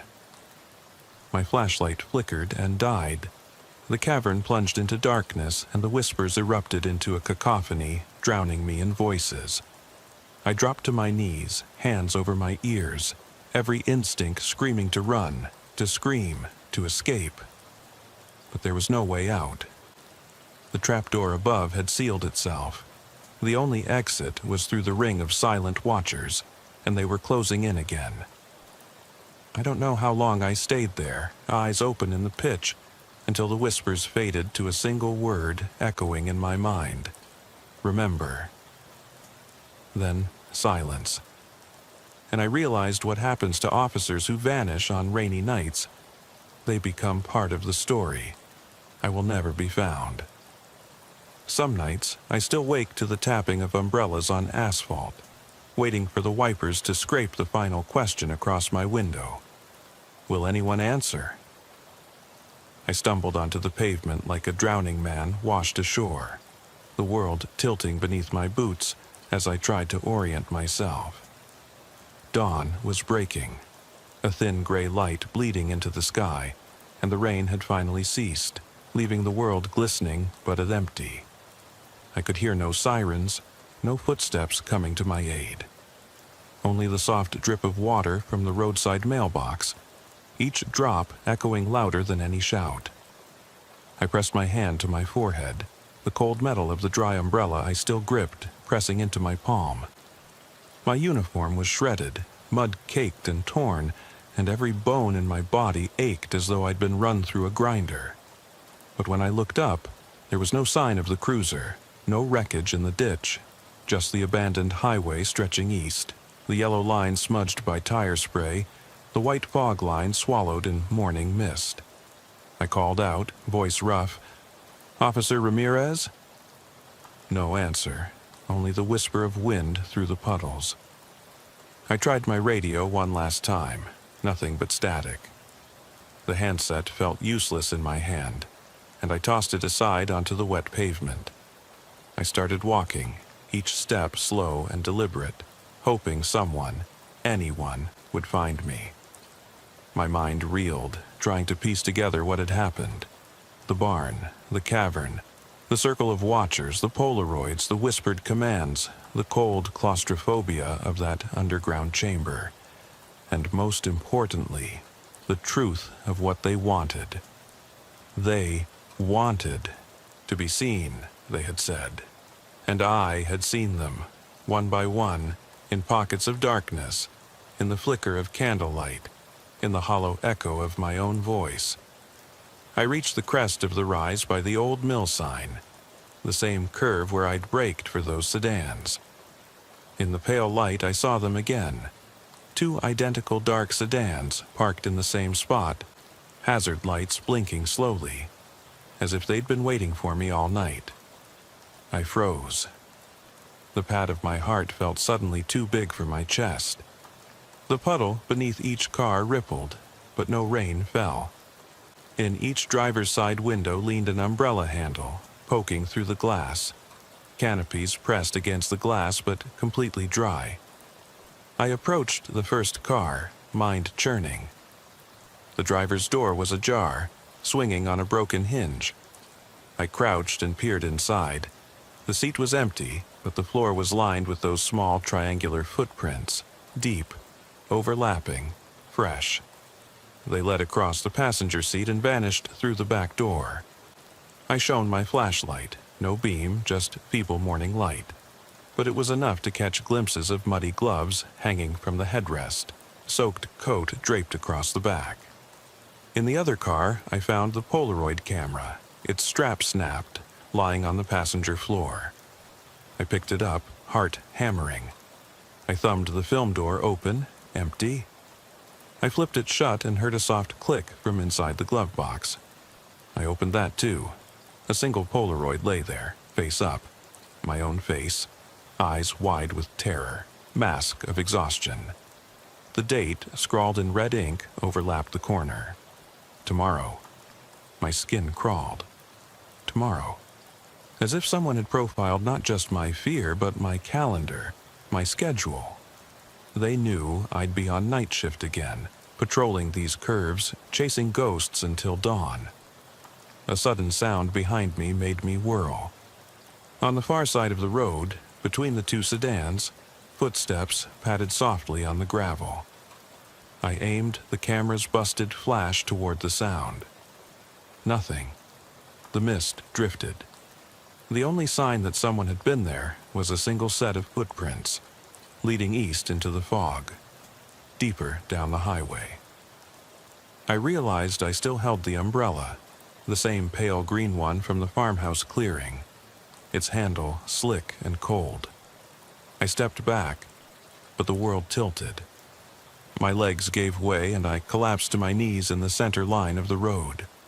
The emptiness around me pressed in, as though the fog itself were alive, breathing me in, waiting. I raised the umbrella above my head like a banner, like a shield.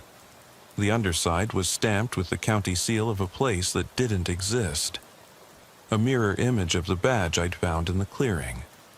I thought of the cavern's walls, etched with triangles and circles, the runes I couldn't decipher. I thought of the whispered word, remember. Remember what?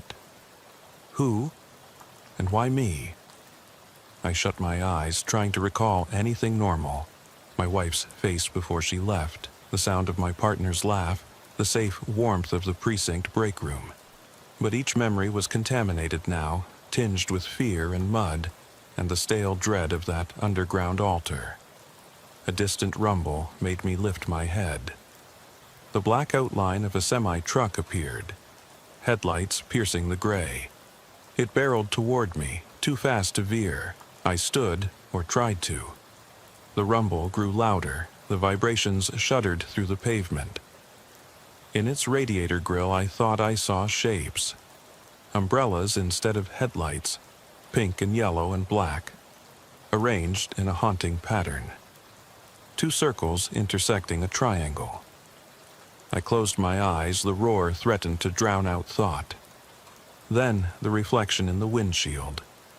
Behind the truck, carved in the wet asphalt, was the spiral of nails from the altar, pressed into the road by 100 greasy tires. In that heartbeat, I knew there was nowhere to run. No station, no safety, no dawn that could reach me. They weren't bound by time or place. They moved through shadows and rain-soaked fields waiting for me to arrive. Waiting for me to see them. The truck's horn blared, and I opened my eyes. The grill was empty. No driver, no cab, just a perfect chrome reflection showing me standing in the center line, umbrella raised. I blinked. The truck had passed, leaving only the echo of its horn, the impression of fresh tire marks, and the umbrella imprint scorched into the wet asphalt. I sank to the ground, rain starting again, fat drops splattering on the umbrella's canopy. The forked beams of my cruiser's last lights winked out in the distance. And then I heard the whisper, closer now, a breath against my ear. Remember me. I pressed my forehead to the umbrella's fabric, tears mixing with rain. I don't know if I'll wake tomorrow, or if tomorrow even exists. But I know one thing, they will always be here, waiting in the moments between raindrops, in the silence after the storms, in the headlights that never reach me. I slipped the cruiser into gear without turning the engine over. The rain has eased into a steady patter, almost polite, but I can't shake the rhythm of those wipers scraping across the windshield like fingernails on glass. It's 2:47 a.m. and my eyes are burning, but I can't stop watching the highway ahead. 5 miles back, I found her bike in a puddle, and that image is seared into my mind, the wheel spinning, as if someone unseen was still turning it. No backpack, no shoes, no farewell. Just that spinning wheel and too much wet. I drive slowly, cautious enough to leave tracks in the mud, even though I've been told footprints vanish in this weather. Every so often, I jab at the mic. "Dispatch, this is Unit 42, checking in. No sign yet, over." Static crackles. "Copy, 42, keep me posted." And then, nothing but the rain. I pull off onto that old county road, the one that runs past the collapsed bridge. The boards were rotted through last inspection, but nobody ever had the guts to tear it down. It stands there in the downpour, sagging like a drunk, nails jutting from the planks. I step out into the mud, boots sinking, pants soaked past the cuffs. My flashlight spray paints the world in narrow beams, and the rain turns every beam into 1,000 tiny mirrors. I crouch at the edge of the creek, feeling for the carving I saw weeks ago. "Help me," chiseled into the beam. It's gone, washed smooth by a week of storms. In its place is nothing but slick wood, dark with water and age. I taste disappointment. As I straighten, a single droplet rolls down my face, but it isn't rain. My heart's hammering so hard I'm surprised it hasn't shattered my ribs. I go back to the cruiser and light a cigarette, even though I promised the department I'd quit. I hold it between thumb and forefinger, under the light of a street lamp that's sputtering at the road's entrance. The smoke and mist curl together, and for a moment I don't know if it's my breath or the storm. I think about my daughter, 16, because everything comes back to her now. The last voicemail sits in my pocket, her voice so close I could swear she was handing me the phone. "Dad, please." The radio buzzes me out of my reverie. 42. We've got another stalled car, Station 6, near the junction. It's that voice again, calm, professional. Copy that. I slip back inside and kill the cigarette under my heel. 9 minutes later, I find the sedan head-on in the weeds, engine running, lights full blast. No one inside. Muddy footprints lead from the passenger door into the woods. My boots tear at the soil as I follow, flashlight swinging. Leaves shiver under rain, branches scraping overhead, and I realize I'm holding my breath. Then I see it. An umbrella, collapsed, lying on a bed of pine needles, but I'm soaked through from the storm. I kneel and lift it, bone dry. No stains, no owner. Just dry fabric in a swamp. I stuff it into the cruiser. I drive 20 miles back to headquarters, not sure why. There's no protocol for an empty car and a dry umbrella. The night sergeant raises an eyebrow. "Found you a sponsor for quitting smoking?" he asks, barely masking a yawn. I only shrug. I drop the umbrella on the evidence locker. "Item 57, I mutter. I run the plates on the stalled car, never registered.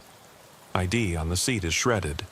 Binder of IDs in my pocket, each with a face that wasn't his, burns against my thigh. I've checked and double-checked. No matches in the system, no known aliases. The man could be anyone. The clock hits 4:03 a.m., and I'm back on the road. I pass the gas station on Highway 6. Its neon sign flickers. Open, even though the clerk's on break and locked the door. Inside, a single umbrella stands under the fluorescent glow. It's the same one. I press my palm to the glass. The chill seeps into my bones. I walk around to the dumpster and find nothing but soggy coffee cups. Then I see a scrap of paper jammed between the door frame. Can't stay dry. No signature, no punctuation. Just those words stamped in faded black ink. That line echoes in my head as I drive home. Miles to go until I see my own front door. My neighbor's porch light paints a yellow smear across the driveway. I kill the engine in my own garage and don't move for a long minute, listening to the wipers on my windshield as if they'll tell me what to do next. Inside the house, everything is too warm. The heating's on, windows shut because back home, rain doesn't mean threat. It means safety. My daughter's room at the end of the hall is dark. I pause outside her door. No sound, no hum of phone on charge, no soft shuffle of someone tossing in their sleep. I knock. "Tess?" My own voice ricochets back. I push the door open. The room's empty, mattress bare, sheets on the floor. On the pillow lies her phone, screen cracked, wallpaper showing our last fishing trip, her beaming, me holding the trout. There's a new voicemail notification. I cram my hand into my pocket, pulling the phone free, fingers trembling. I tap to play, rain on a windshield, wipers scraping. Then her voice, "Dad, come find me." And it's not pleading anymore, it's a statement. The line goes dead. I don't know if I'm running toward rescue or straight into the storm he's been crafting. But I grab my jacket, keys, and ID binder. I'll drive back to that bridge. I'll call her name into the night.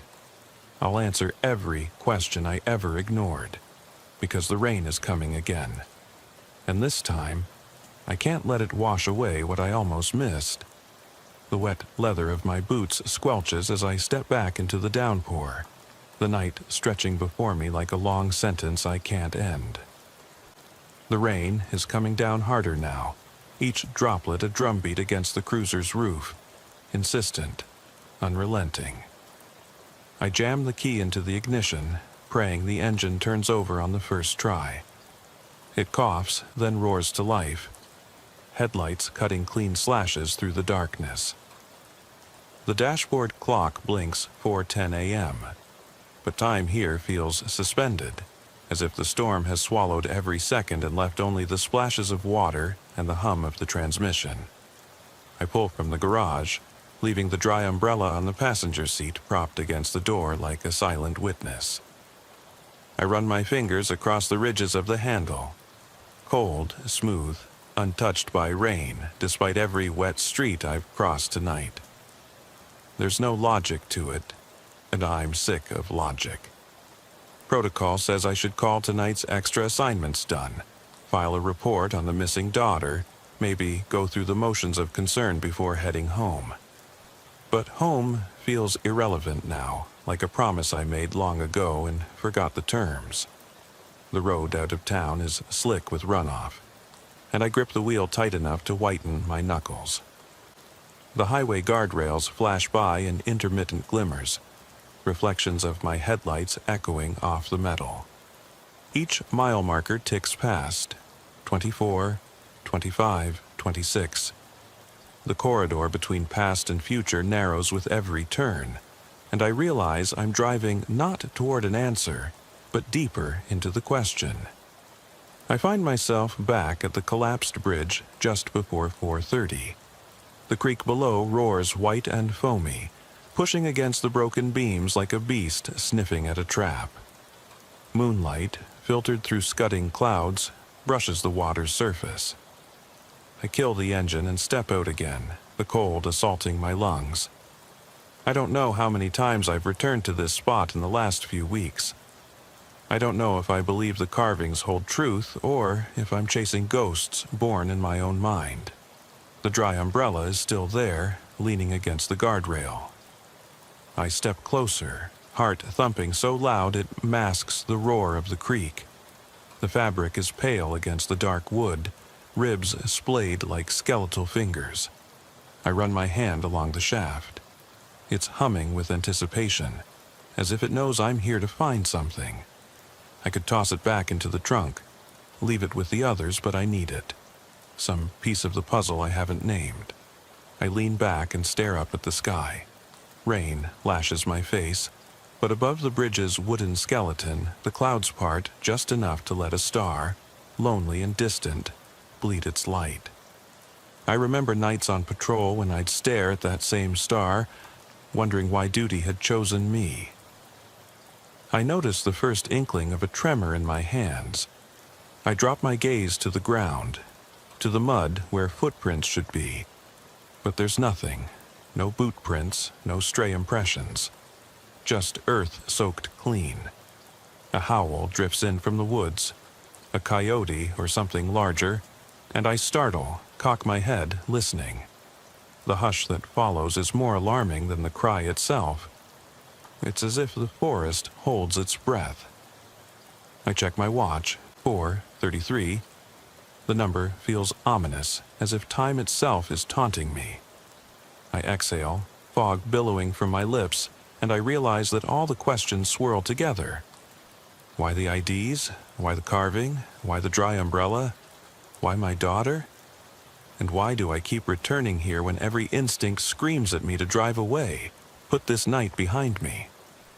Darkness churns around me. I click on my flashlight, and the beam quivers across moss-covered planks. I shine it at each broken board, no carving, no message, only waterlogged wood groaning under its own weight. Every night it should be different, I think, but it's always the same. Empty, and yet I know the message isn't on the wood. It's somewhere else, embedded in each echoing raindrop, in every shadow through the wipers. I turn, heading back to the cruiser, and nearly stumble over something half buried in mud. My flashlight catches a glint, metal. I kneel, fish it out. A badge, a police badge, battered and still gleaming under the beam's stark glare. It's not mine. The number is off by 1 digit. The nameplate is scratched. Harper, smudged past recognition. My pulse leaps. Harper. Officer Harper's daughter. Missing. Last sighted on County Road 17. She must have lost it in her search for help. Or in someone else's game. I hold the badge against my chest, close enough to hear the drums of my heart shift temp. Oh, I know now that the man with the IDs knew which buttons to press. He knew how to push me back here. He knew the path I'd take, the questions I'd ask, and he left breadcrumbs only I could follow. I stand, the mud sucking at my boots. There's a hollow ache in my gut, a realization that I'm not investigating a random series of events. I'm entangled in something personal, something calculated. I slip the badge into my pocket beside the binder of IDs. Everything that man touched, he left behind. Each artifact is a word in his confession. Each dry umbrella, each carving, each abandoned car, and this badge, they're all part of a sentence he's writing in the rain. I get back in and start the engine. The cruiser hums. The rain has picked up again, drumming without mercy. I pull away, heading east this time, toward the heart of the woods.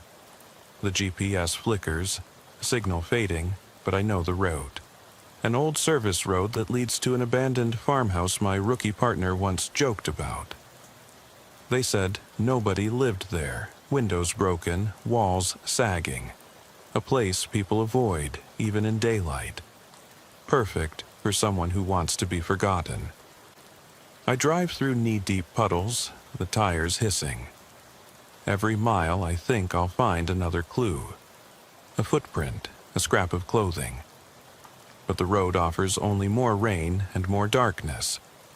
My headlights reveal a narrow clearing ahead, a rusted mailbox, cracked open, next to a filter of broken fence posts. I stop the car, kill the engine again. The silence is absolute, oppressive. My stomach dips. This place is too quiet, like the calm before something breaks.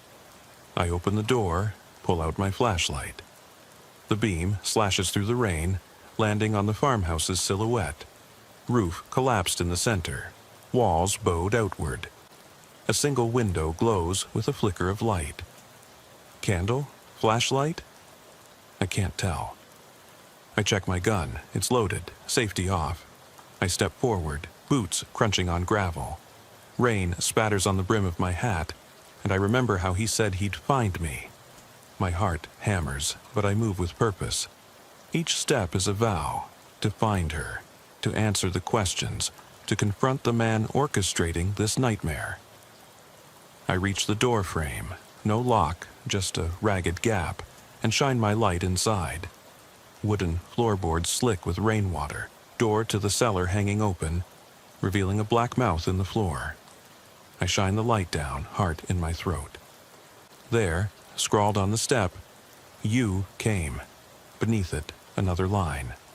"Now, look." I swallow, since breathing feels too loud in this accursed quiet. I step down, the board creaking beneath me. The flashlight beam scans the walls, handprints in mud, footprints in dust, each telling the story of someone else's passage. I follow them deeper, heart pounding so that every footstep echoes through my bones. Then I see her, my daughter's pale face in a shattered mirror on the far wall. She's kneeling, hands folded, staring at me with eyes too old for 16. Behind her, the wall is covered in all the missing persons flyers I handed out in the past weeks, her face among them, each flyer pinned by the same odd loop of string. He's collected them, arranged them, turned them into his gallery. She doesn't move, doesn't speak, just stares. My mouth goes dry. I realize this isn't an accident. He knew I'd come here. He knew I'd follow every breadcrumb. He wanted me to see this gallery, to feel the horror of his tapestry. I step forward, and the mirror cracks, spidering outward, as if struck from within. She's gone, just shards of glass and a single slipper left behind, soaked and torn. I drop to my knees, heart in my throat, the bundle of flyers fluttering to the floor like fragmented birds.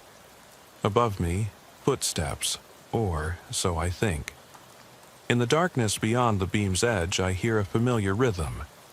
Wipers scraping, the scrape of something moving in the storm. I look up, and the flashlight flickers. Rain pours through the broken roof, and I realize he's here, watching, and I can hear him breathing in the wet air, just beyond the light. I raise my gun, voice a whisper choking in my throat. "Who are you?"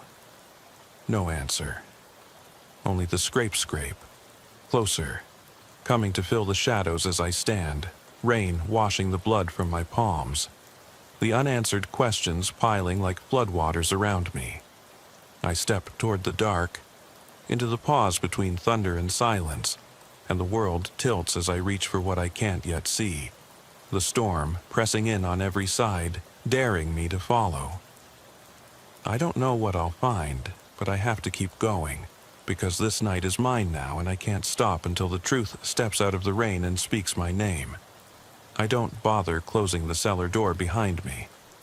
It swings on its broken hinge with a slow groan, barely audible over the rain pounding through the gaping roof.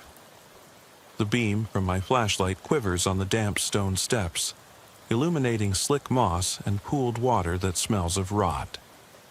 I hesitated at the top, heart hammering so loud I thought the walls might shake, but my daughter's face haunts every memory, propelling me down each splintered board.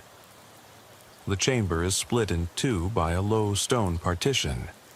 To my left, the floor slopes toward a shallow trench carved into the rock, an old drainage channel, probably meant to divert water, but now useless. To my right, a narrow passage leads off into deeper blackness, too tight for comfort. I force myself toward the partition, flashlight fixed on the trench. That's where I see footprints pressed into the wet earth. Small, barefoot impressions, like those of a child. Each step is careful, deliberate, toe first, as if she knew the floor might give way. My throat constricts and I swallow. I reach into my coat and pull out my phone, flicking the light on its screen off and on, not wanting any call to disrupt this fragile silence. Then I stand over the footprints. They stop halfway across the trench, then resume on the far side, arcing toward the passage. She moved deliberately, even here. Whoever brought her knew exactly how to guide her, coax her further into the cold. The flashlight beam catches something near the footprints, a scrap of cloth, dark green, her favorite hoodie, the one she wore when she left for cross-country that morning. I kneel and pick it up, shrugging off the weight of tears. It's tangled with clay and congealed water. I fold it carefully against my chest, mind racing through every moment I didn't see, every sign I ignored. I'd been too ready to chalk this up to a kid running off until he orchestrated every detail so perfectly I couldn't look away. A fresh rumble of thunder vibrates through the cellar, and the wooden supports overhead groan in response. I shiver, socks soaked, lungs tight. I glance toward the narrowing passage.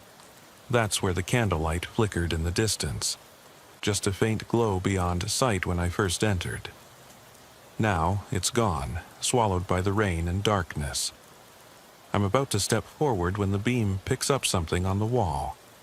Words carved roughly into stone, gouged deep enough to remain visible despite the moisture. I lean in, brushing away moss with a trembling fingertip. Your turn. No signature, no flourish. Only those two words, desperate and accusatory. Your turn, as though this is a game he's played countless times, each prey invited to step into his trap. I force down bile and push myself upright. I have to follow the passage. I step through the narrow opening, the walls closing in, slick and cold. My flashlight skitters across rough bricks, and it feels painfully intimate, like I'm crawling into a wound. The air grows stale, each breath tasting of mildew and dust. At the end of the passage, I emerge into another chamber, larger, with a low, arched ceiling spotted by mold.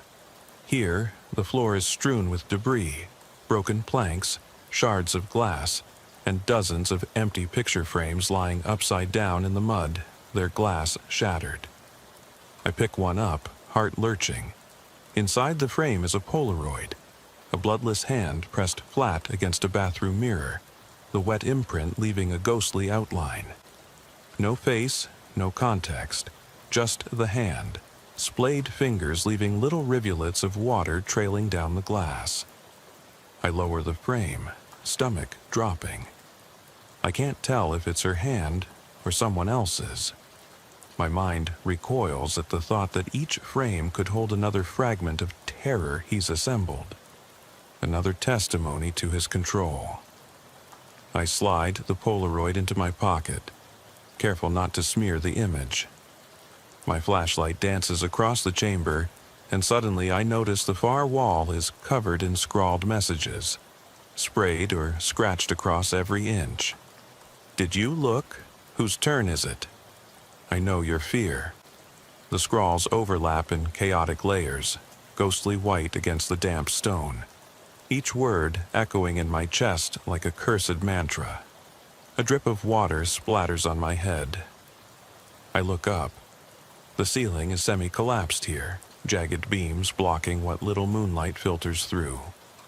Rain falls in thin streams, pooling at my boots. I inch toward the wall, reading each phrase, forcing my mind to soak in the terror he's built. Then, at eye level, I spot something new, written in a hurried scrawl that seems almost fresh. She's buried here. I freeze, world frozen in that moment. She's buried here. My daughter, 6 feet under this filthy floor, and I've been wandering in circles chasing a phantom. I swallow hard, nausea and rage warring in my gut. I call out, my voice cracks in the echoing space. Tess! But only dripping water answers, and it sounds like mocking laughter in my ears. A sudden shift in the air behind me makes me spin, light trembling on a corner of the chamber. Where two walls meet, there's a narrow crack. Too tight for footprints, but big enough that something could hide inside. My hair prickles. My pulse spikes. I realize that the air here is colder, moving in and out of that dark crevice. Breathing. I raise my gun, hand steady for the first time this night. Come out, now! My voice booms, ricocheting off every surface. driving the rain's patter into silence. I see the doorway silhouette shift. Something backs away, foot scraping on mud. Then the crack widens slightly as a shoe, an adult's boot, not hers, slides into view. Its mud-caked, heavy tread, like the ones firefighters wear. That detail should mean something to me, but my mind's spinning. I take a cautious step forward. The beam catches a wrapped bundle at the edge of the crevice. Rope, and the hint of fabric pressed underneath. It doesn't look like a body, but something heavy enough to leave an imprint in the mud next to it. I edge closer, the smell sharp in the stale air, earth mixed with bleach. Somebody cleaned here once, tried to sanitize, tried and failed. Then the flashlight skitters off the bundle onto the corner of the chamber behind me.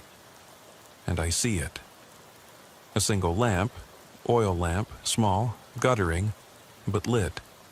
Its glow pools in soft orange on a section of floor that's been scrubbed clean of mud.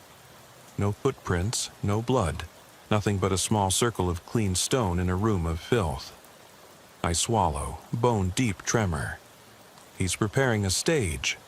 Whatever's inside that bundle, whatever he wants me to find, this is his altar. I lift my flashlight back to the bundle. The rope is coiled tight, cinching fabric around the shape. My pulse races, an animal's heart, pounding for escape and for attack. I move in, slick stones underfoot, making every step a gamble. The beam catches the knot. I jab at it, hands trembling. The rope gives and I yank it free. The fabric tears. There, wet hair clumped against a scalp, face buried in the dirt. I twist the head gently. Tessa's pale features, eyes closed, lashes caked with mud. A labored gasp tears from my throat. She shudders, lid fluttering. I clutch her, rocking as she coughs, fluid spraying from her mouth. Tess! Tess!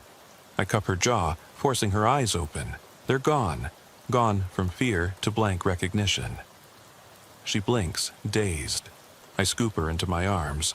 Her hoodie is torn, but she clings. Dad? She whispers, voice ragged. I press a kiss to her temple, tears mingling with rain on her face. I'm here, baby, I'm here. I cradle her, turning toward that tight crack, thinking I'll face him, face the monster who almost killed her. But as I move, the crack closes, slams shut with a grind of stone against stone. It's gone. The passage sealed, the killer vanished like a shadow. I stumble back, heart in my throat as Tess clings to me, shivering. I feel the wall behind where the passage was, cold, unbroken, no seam. Nothing to suggest an opening. It's as if it never existed. I look down at the clean circle lit by oil lamp, now extinguished, wick snapped. I take Tessa's hand, start toward the steps. Each rung is an ache in my legs, but I haul us up. The cellar tilts, the ceiling sags, rain pours through the broken roof. I burst into the main chamber, cradling her like a lifeline. At the top of the steps, my gun slides from my belt into the mud with a dull thud. I barely feel it. I just run, dragging Tess behind me, through the arched chamber past the picture frames across the trench. She weakly grips my jacket, tears leaking from her eyes, not fear, but relief. We emerge into the passage, then the open cellar. I heave us into the rain, the cold water biting at my shoulders. Lightning forks overhead, illuminating the shattered walls. I drop to my knees in the mud, shielding Tess under my coat. She clings to me, body trembling. I wrap my arms around her, not caring about mud or blood. The storm rages, wind hollow as it whips around us. I call dispatch, voice cracking. This is Unit 42. I found her. I've found my daughter. I scoot backward, dragging Tess until we're at the base of the stairs. She whispers, voice fragile. He said, would you come find me? I nod, tears masked by the rain. Over the howl of wind, I almost hear his voice, a soft scrape, like wipers on a windshield, calling my name. I glance toward the wood beams of the porch where the umbrella leaned. It's missing. The dry umbrella is gone. He's taken his token. He's moved on, leaving us alive but exposed. I tighten my grip on Tess, pull her to her feet. The highway awaits above us, and beyond that, a world that'll never be the same. I whisper into her hair, "I'll never leave you again." She nods, eyes shut against the storm. And as we climb the muddy steps together, I realize the night isn't over. Not until I know who he is, until every torn scrap, every dry umbrella, every carving in wood and stone spells out his name. The rain pounds, relentless, as we surge into the darkness. Two silhouettes edging toward rescue and toward the reckoning I've summoned in the relentless storm. I don't remember climbing into the cruiser, only remembering Tess's small body curled against mine in the passenger seat. Her breaths come shallow, punctuated by quiet sobs that dissolve into the roar of rain. I slam the door shut behind me, and the lock echoes like a judge's gavel. I slip the key into the ignition. The engine fires, coughing through the storm. I flip on the wipers. They shriek against the windshield, but nothing cuts through the night like Tess's whisper. Will he come back? I glance at her in the passenger window. Her eyes are closed now, lashes wet, cheeks smudged with mud and tears. She's wearing my daughter's hoodie, torn, clinging to her small frame like a lifeline. I brush her hair back, careful of her cuts, and I see the bruises along her arms where rope bit into her skin. My hands shake as I start the car, and she lifts her head to look at me, eyelids still heavy with fear. He won't, I promise, though I'm not certain. You're safe. The windshield wipers slam rhythmically, and I realize I'm repeating the same line in my head over and over. Safe, safe, safe. Like a mantra to keep the memory of what happened from taking root. The county road looms ahead, water pooling under shadowed trees. I drive without headlights on, letting the cruiser's taillights guide me back to the junction where backup should be waiting. Dispatch is on the line. Unit 42, status update? Their voices sound distant, tinny. Subject and victim located, I say, voice hollow. We're exiting the woods, northbound, ETA 5. They click acknowledgement and fall silent, except for static.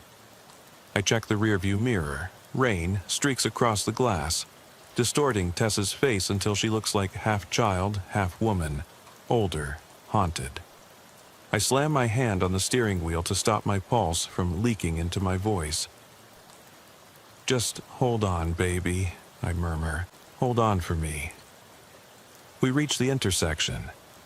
Patrol cars flash blue and red lights through the rain. Officers rush forward, umbrellas bobbing, voices sharp. I lift Tess into the arms of a paramedic, who wraps her in a blanket and carries her toward the medical unit. Tess hides her face against the paramedic's jacket. I follow, leaving the doors of the cruiser open so the rain can wash through, rinsing away the night. Back in the driver's seat, I watch Tess disappear into the mobile clinic. The medic catches my eye, nods grimly. I close my eyes, taste blood and rain on my tongue. The smell of gasoline mixes with damp earth at the edge of the woods. I don't know how long I sit there, only that my heart feels like lead in my chest. A hand on my shoulder jerks me upright. "Harper," the captain says, rain dripping from his brim. "You okay?" I wipe my face, find nothing but rainwater. I will be. He looks at the cruiser, at the evidence tag on the door, item 57, the umbrella. He glances down at the wet floorboard. "We secured the site," he says. "No sign of secondary subjects, but you—" He pauses. "You okay to drive?" I swallow. I need to finish the report. He fishes a folder from his jacket, tosses it onto the passenger seat. We'll handle paperwork, go home, get dry. I shake my head. He's still out there. His brow tightens. We'll deploy a task force. You need rest, Harper. I look at Tess's hoodie draped over the seat, splattered with mud. This isn't over. He glances at the woods, then back at me. We'll find him. Now go. I kill the engine. The cruiser falls silent, rain the only sound. I stay still, staring at the empty road. The captain turns and walks away, boots slipping on the mud. Behind me, headlights fade. I open the door and step into the rain. Each drop is an accusation. I walk to the edge of the woods, the place where we found her, where I walked deeper than any protocol allowed. I kneel and press my palm into the mud. The prints are gone. It's as if no one ever walked there, but I remember every step, the soft prints of my daughter, the heavier tread of boot. I close my eyes. I could swear I feel something under my fingers, an impression, a shape. I dig with my free hand, splintering bark and wet soil. My fingernails scrape on something cold and metallic. I pull out a small tin box, the kind you'd keep mints in. It's covered in mud, but I wipe it clean on my pant leg. Inside are scraps of paper, tiny torn squares, folded thousands of times. I unfold one. In handwriting so small it's almost invisible, 3 words, "Don't forget him." My chest seizes. Whom? Me? My daughter? Or the man who orchestrated this nightmare? I flip through more scraps, each one a fragment of a message, unreadable in isolation. A jigsaw puzzle I can't finish. I drop the tin into my jacket pocket and stand, rain running down my face like tears I can't hide. I know where to go next. I have leads now, the farmhouse, the IDs, the badge, this tin. Each clue is a nerve I can pull, a thread I can follow further into the dark. Tess is safe for now, but he's not done. He's collecting us like trophies, gathering our fear and shaping it into a story only he can finish. I turn back to the cruiser. The captain is standing by the door, hands in pockets, watching me. I reach in and lift the evidence folder from the passenger seat. Inside are photos of the candles, the frames, the carvings, the Polaroids. Each image is a page in his diary. I flip to the last page. An empty photo frame labeled Future Victim, wedged between 2 Polaroids of unknown faces. Beneath it, a date. Tomorrow. I close the folder, heart pounding. The captain's eyes flick between the folder and my face. He nods but says nothing. We stand together in the rain, 2 officers battered by the storm, staring down the barrel of someone who sees our line between duty and personal as nothing more than an invitation.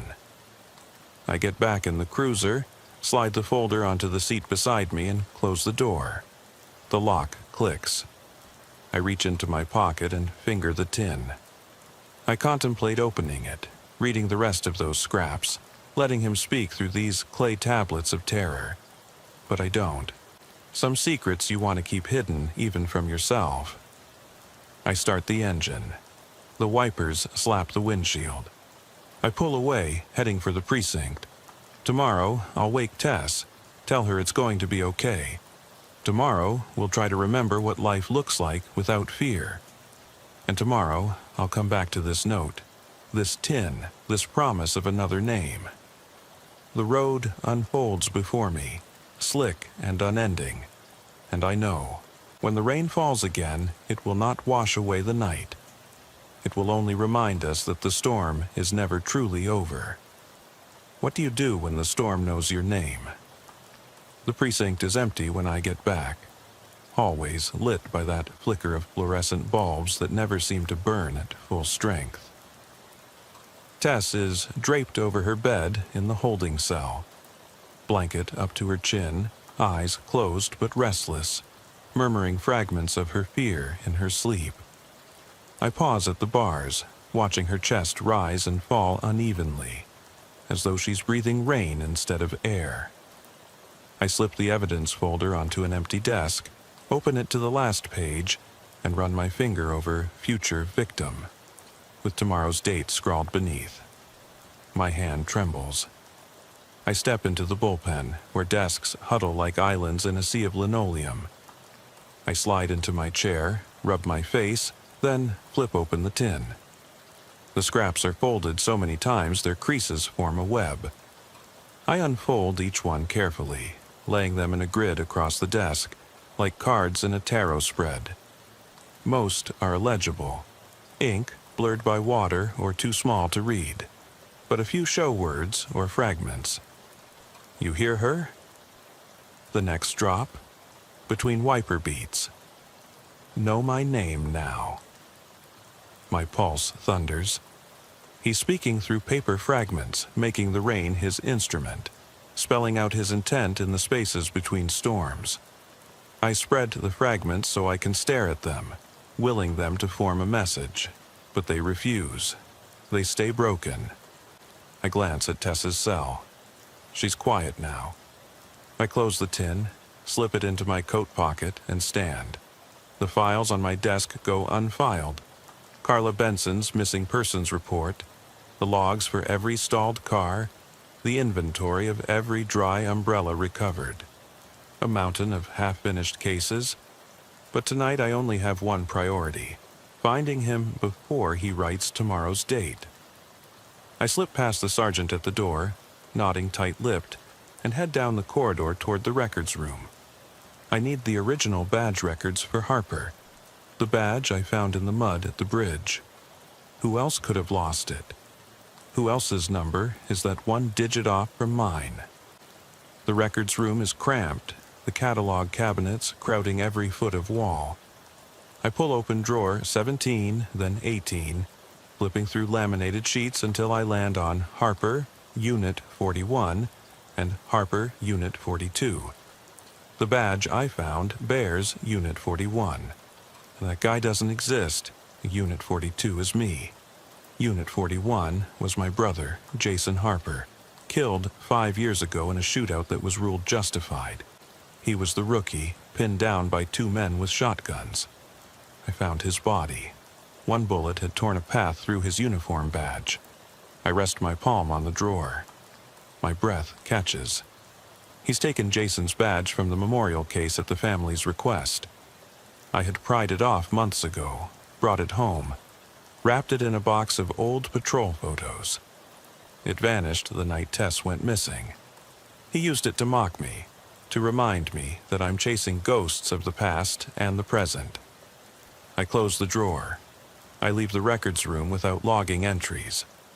There's no time for bureaucracy. I step into the night again, rain slapping pavement under my boots. I drive back to my house, not to home, but to a clearing in the woods behind it where my father buried Jason's ashes. It's a spot I visit when I can't sleep, when the ghosts crowd too close.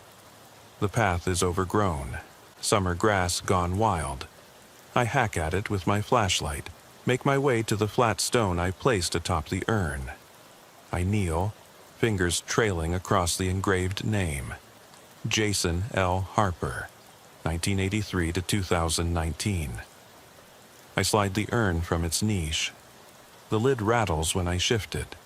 No damp inside, no sign that someone pried it open. The ashes are undisturbed. He didn't get this far, not here. I weigh the urn in my hands. It's heavy. He left Jason's badge but didn't touch the ashes. He wants me to see the badge, feel my brother's absence, but not this. Not this bone memory. I breathe mist into the night and I feel my heart tear open at the thought of what he could do next. A distant rumble rolls across the sky. I set the urn back, hands slick with rain and grief. I stand, coat clinging to me like a second skin. I head back to the cruiser, footfalls hollow in the underbrush. I drive toward the riverfront, where I used to patrol before I transferred here. An old boathouse stands empty now, a squat building by the water, roof half sunk into the bank, windows boarded but warped.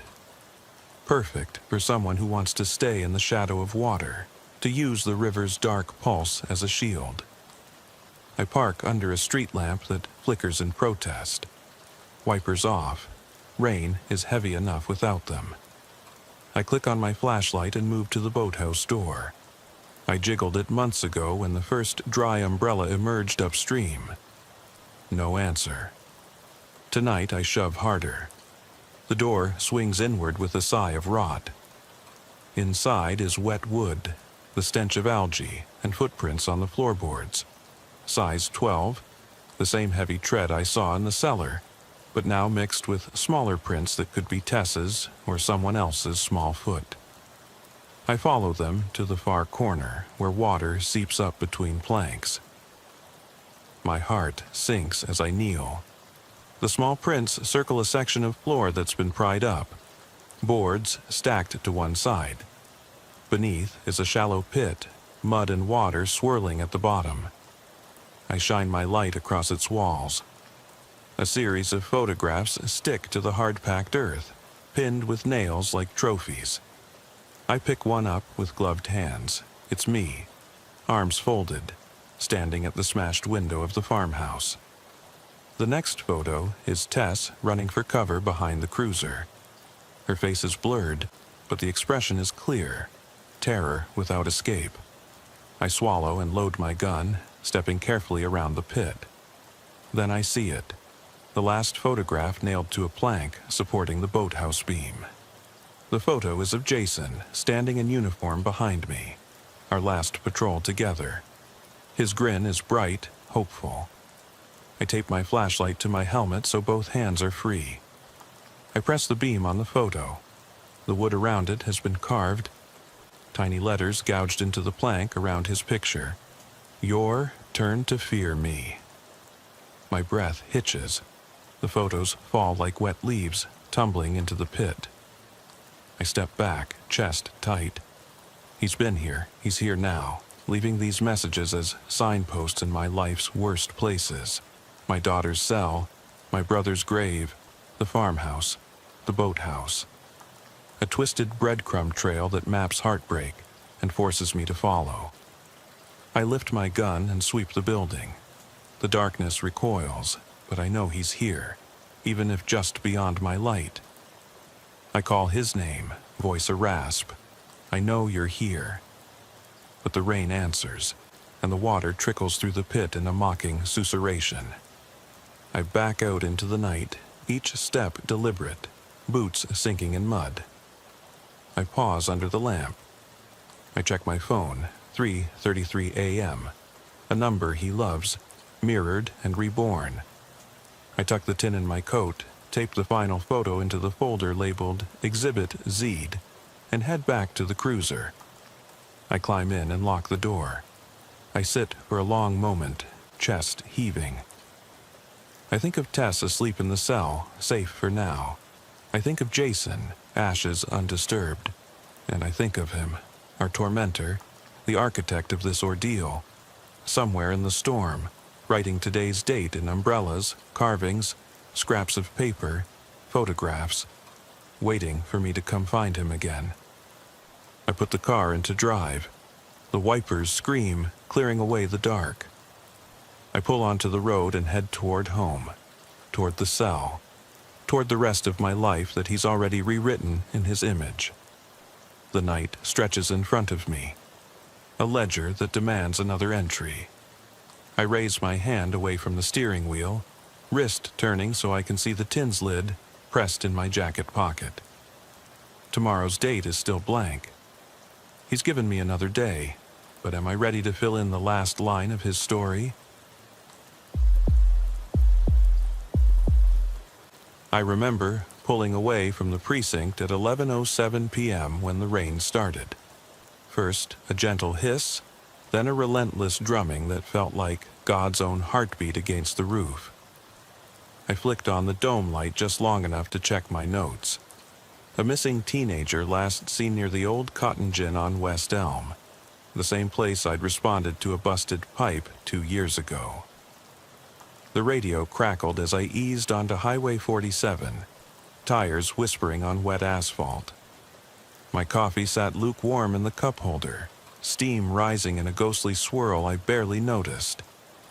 I was chasing ghosts already.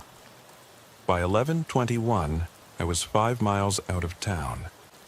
The street lamps thinned to nothing, leaving only the headlight's cone fighting back the darkness. Rain clung to every surface, turning fields into mirrors and power lines into trembling wires overhead. I slowed to 20 miles per hour, scanning the shoulders. A lone barn flickered in my mirror, neon peeling off the sign that read Johnson's Feed and Seed. It blinked off and on like the blink of a dying eye. My mind snapped back to the boy's mother. She said he was gone since sundown, texting that he'd sneak out to see his girlfriend. No mention of rain, no mention of this darkness swallowing the back road. At 11:27, the radio blared. Unit 3. Be advised of a reported break-in at the Blue Moon Diner on Main Street. My heart kicked. 2 calls at once, and I was 20 minutes from the diner. I punched the mic. Dispatch, this is Unit 7. I'm currently en route to the Cotton Gin, ETA 5. No answer. The diner call slid through without acknowledgement. I hesitated. If someone broke into a diner in town, why didn't dispatch redirect me? I should have turned around, but something in my gut told me the missing kid was more urgent, and rain nights have that smell of tragedy in the wind. I passed the sign for Antlers Grove Cemetery, headlights sweeping over mossy stones, and a wrought iron gate hanging crooked. The gate glimmered wet, and a single crow flapped away, impossibly silent. I hit the brakes. There, in the graveyard's far corner, a flashlight beam bobbed like a firefly. I killed the engine. Silence fell so complete it rang in my ears. Sweat formed under my collar despite the chill. I didn't know what I expected. Kids playing dare you games, maybe. But when I stepped out, the beam died. No one's out here, I muttered. Rain spattered my face, cold as pinpricks. I checked the beam on my own flashlight. Dead batteries. My backup light was in the trunk. I trudged back, hands in pockets, rain slicking the ground. When I reached the cruiser, something caught my eye. Footprints in the muddy grass leading away from the beam's last position, then stopping at the first row of headstones. The prints were small, like a teenager's winter boots, but they ended abruptly, no return path. I shone my flashlight down the row. Nothing but moss and stone.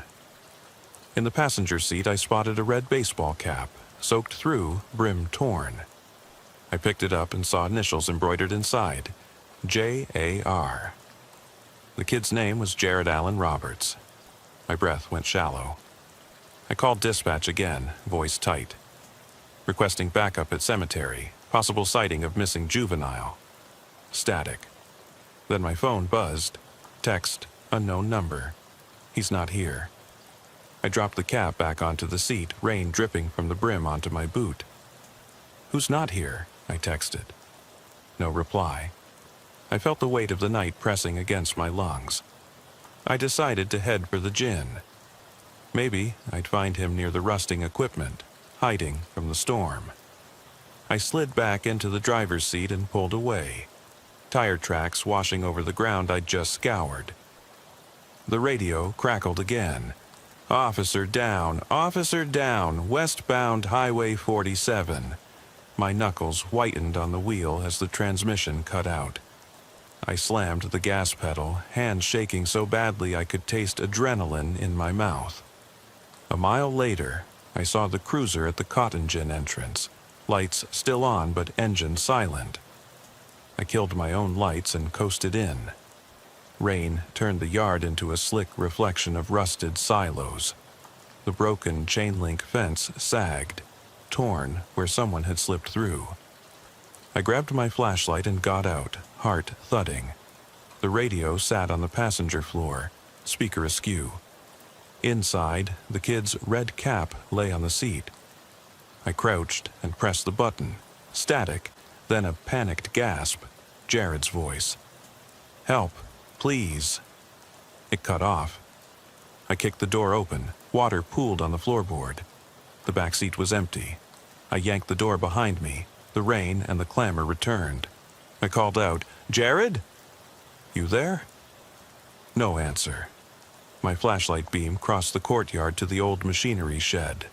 The door was ajar, paint peeling. I approached, wipers staccato overhead. The damp smell of oil and mold mixed with something metallic. Fear, maybe. I pushed the door fully open, and the beam fell on a dark shape in the center. It was a wooden crate, lid propped open. Inside, I saw a small jacket, its stripes familiar. I swallowed. The crate had no bottom. It was suspended by chains from a beam. Beneath it, the ground was too wet to see footprints. I whispered, "Kid, talk to me."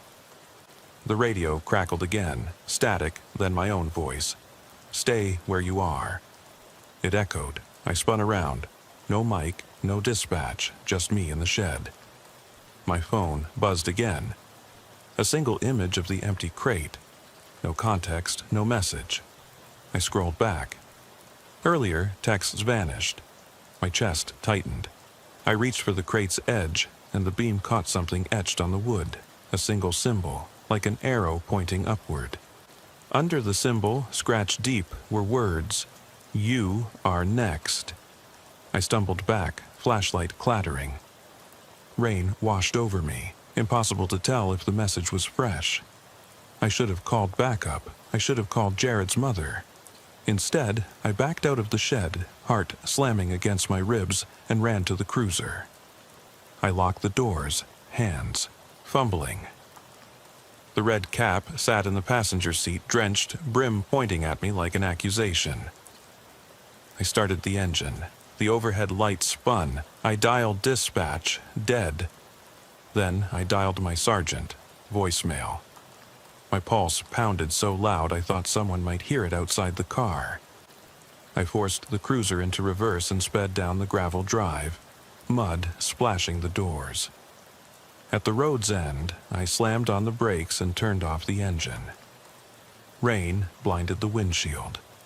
I sat in the dark, breathing heavy, and realized I had no idea where Jared was or why he'd been taunting me through my own radio. The rain tapped its impatient rhythm on the roof, as if daring me to step back into the night. Because somewhere out there, in the storm's black heart, someone was watching me. And they weren't finished yet. I can still feel the weight of that first hour, even now. The throttle was cold beneath my palm when I pulled out of the station at 10:47 p.m., rain already slicking the road. My cruiser's engine growled low, two beams carving arcs through the downpour. I flicked on my lights and leaned forward, elbows braced on the wheel, mind running through the missing person report I just filed. A middle-aged man, David Strickland, last seen leaving the Blue Moon Diner at 9:15, apparently headed for home on County Road 12. No one heard from him after a single phone call that cut out mid-sentence. The TV in the break room had shown his wife staring blankly into the camera. Mascara streaked down her cheeks as she begged for any news. I promised her I'd find him, even though my gut told me the storm was going to bury more than just the roads. By the time I turned onto County Road 12, the rain was relentless, like someone had turned a faucet on full volume overhead. Wipers kept time at a harsh tempo, squeaking each pass. Headlights cut through a tunnel of black water pooling at the edges, the road's yellow center line blotting out under a mirror of oil and reflection. I slowed to 25 miles per hour, gloves damp, every nerve ending twitching with that familiar mix of dread and duty. At 10:55, I passed the old mill's skeleton, its boards soaked and sagging, windows dark gashes. The GPS pinged feebly, signal sputtering. I killed the engine and stepped out, boots crunching on gravel. The air tasted heavy, metallic. I walked to the guardrail where a single black umbrella lay, ribs splayed like broken bones. It sat atop a sheet of plywood someone must have thrown down to mark the edge of the flooded ditch. But the wood was dry beneath the umbrella, no rain under it. I knelt, hand hovering above the fabric, breath stalling. A tag on the handle read DS, David Strickland. My pulse went numb. I called dispatch, Unit 7 to dispatch. Found umbrella on CR-12 guardrail, tag matches, missing party. Static, nothing. The radio went silent, as if the storm had drowned the world. I dropped the umbrella back onto the plywood and climbed in. The wipers stuttered on startup, windshield half obscured, half revealed. As I eased forward, the umbrella slipped from my view, carried by a gust, and tumbled into the oncoming lane. I swerved to avoid it, tires hydroplaning for a heartbeat, then grit and traction returned. My heart pounded louder than the rain. I cursed under my breath and kept driving. At 11:03 p.m., the radio squawked again. Someone reporting a vehicle stalled on Highway 47, westbound. No plate given. I flicked on the siren and accelerated, but lights exploded red and blue against the sheets of water, invisible until moments before they blazed in my mirror. By the time I turned onto 47, the road was empty, no sign of headlights. I slowed, scanning shoulders. I thought I saw a faint glow ahead. A tail lamp? But when I closed in, nothing remained. Just rain, reflecting nothing but itself. I reached mile marker 18. There, a pickup sat angled off the pavement, tires half submerged. The engine idled, headlights low beam. I killed my own lights and coasted up on the driver's side. Rain drummed on the roof like 1,000 impatient fingers. I called out, "David? Strickland?" No answer. I edged around to the passenger side and saw a single shoe on the floorboard, dry, pristine. Not a drop of water on the sole. I shone my light, searching the seat and bar floor. Nothing else. No phone, no wallet, no sign of life. I radioed dispatch. Unit 7, stalled pickup. No operator inside. One dry sneaker on passenger floor, requesting backup and tow. Silence. My breath hitched. I placed a hand on the door handle, hesitant. Rain pooled inches deep under my boots. The door swung open with a creak, water rushing in. I stepped inside, swept the seat. Everything was smooth metal and vinyl, no blood, no scuff. Just the mirror dangling from the ceiling, glass cracked like a spider web. I reached up to steady it, and in the reflection I saw a shape behind me. A man, soaked, face obscured by shadow. I spun. Nobody there. Nothing but water sluicing. Down the window. Something tapped on the roof. I froze. Light on the wipers paused mid-swipe, as if time had cracked. Tap, tap, tap. I raised my flashlight to the ceiling. Two small hands pressed against the metal, knuckles white. My insides tightened as slow realization dawned. The roof didn't open. Nothing could be inside. I stumbled out, heart racing, and looked up.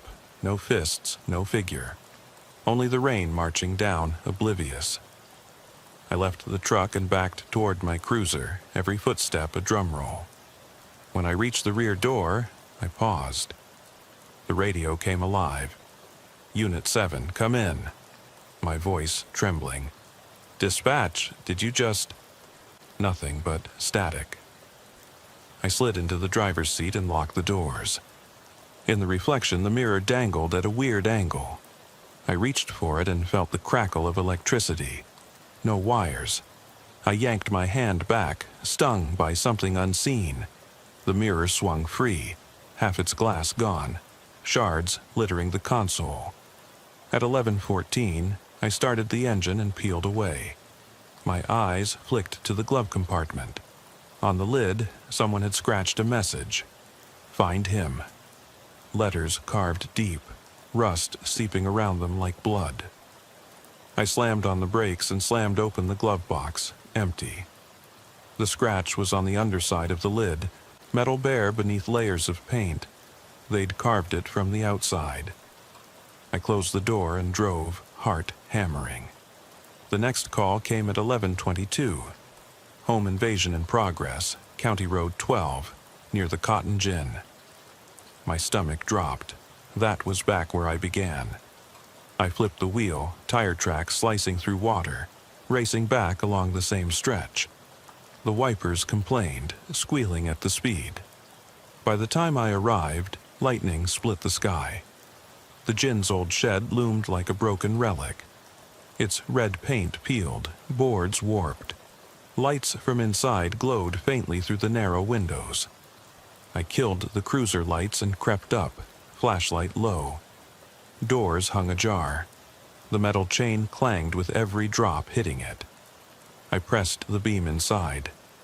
Empty tables, overturned chairs, a layer of muddy footprints crisscrossing the floor. I crouched, tracing prints toward the back room. I thought I heard labored breathing. My hand hovered over the holster. No siren, no backup.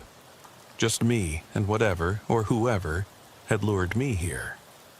I turned the corner into a small office, desk covered in dust and rain droplets. On it lay a single photograph. David Strickland, smiling, arm around a woman. The glass was intact, but someone had drawn a line of red ink across his chest, vertical slash. I dropped to my knees and touched it. The ink smudged under my thumb. Behind me, the door slammed shut. I spun, flashlight beam frantic. The room was empty. The stench of wet clothes and fear filled my nostrils. My radio crackled one last time, soft at first, then urgent. Unit 7, medic down. Medic down. Repeat, medic down. I pressed the mic, voice hoarse. Dispatch, where, who? The transmission cut out. Darkness closed in around me, rain hammering the tin roof, unseen eyes watching.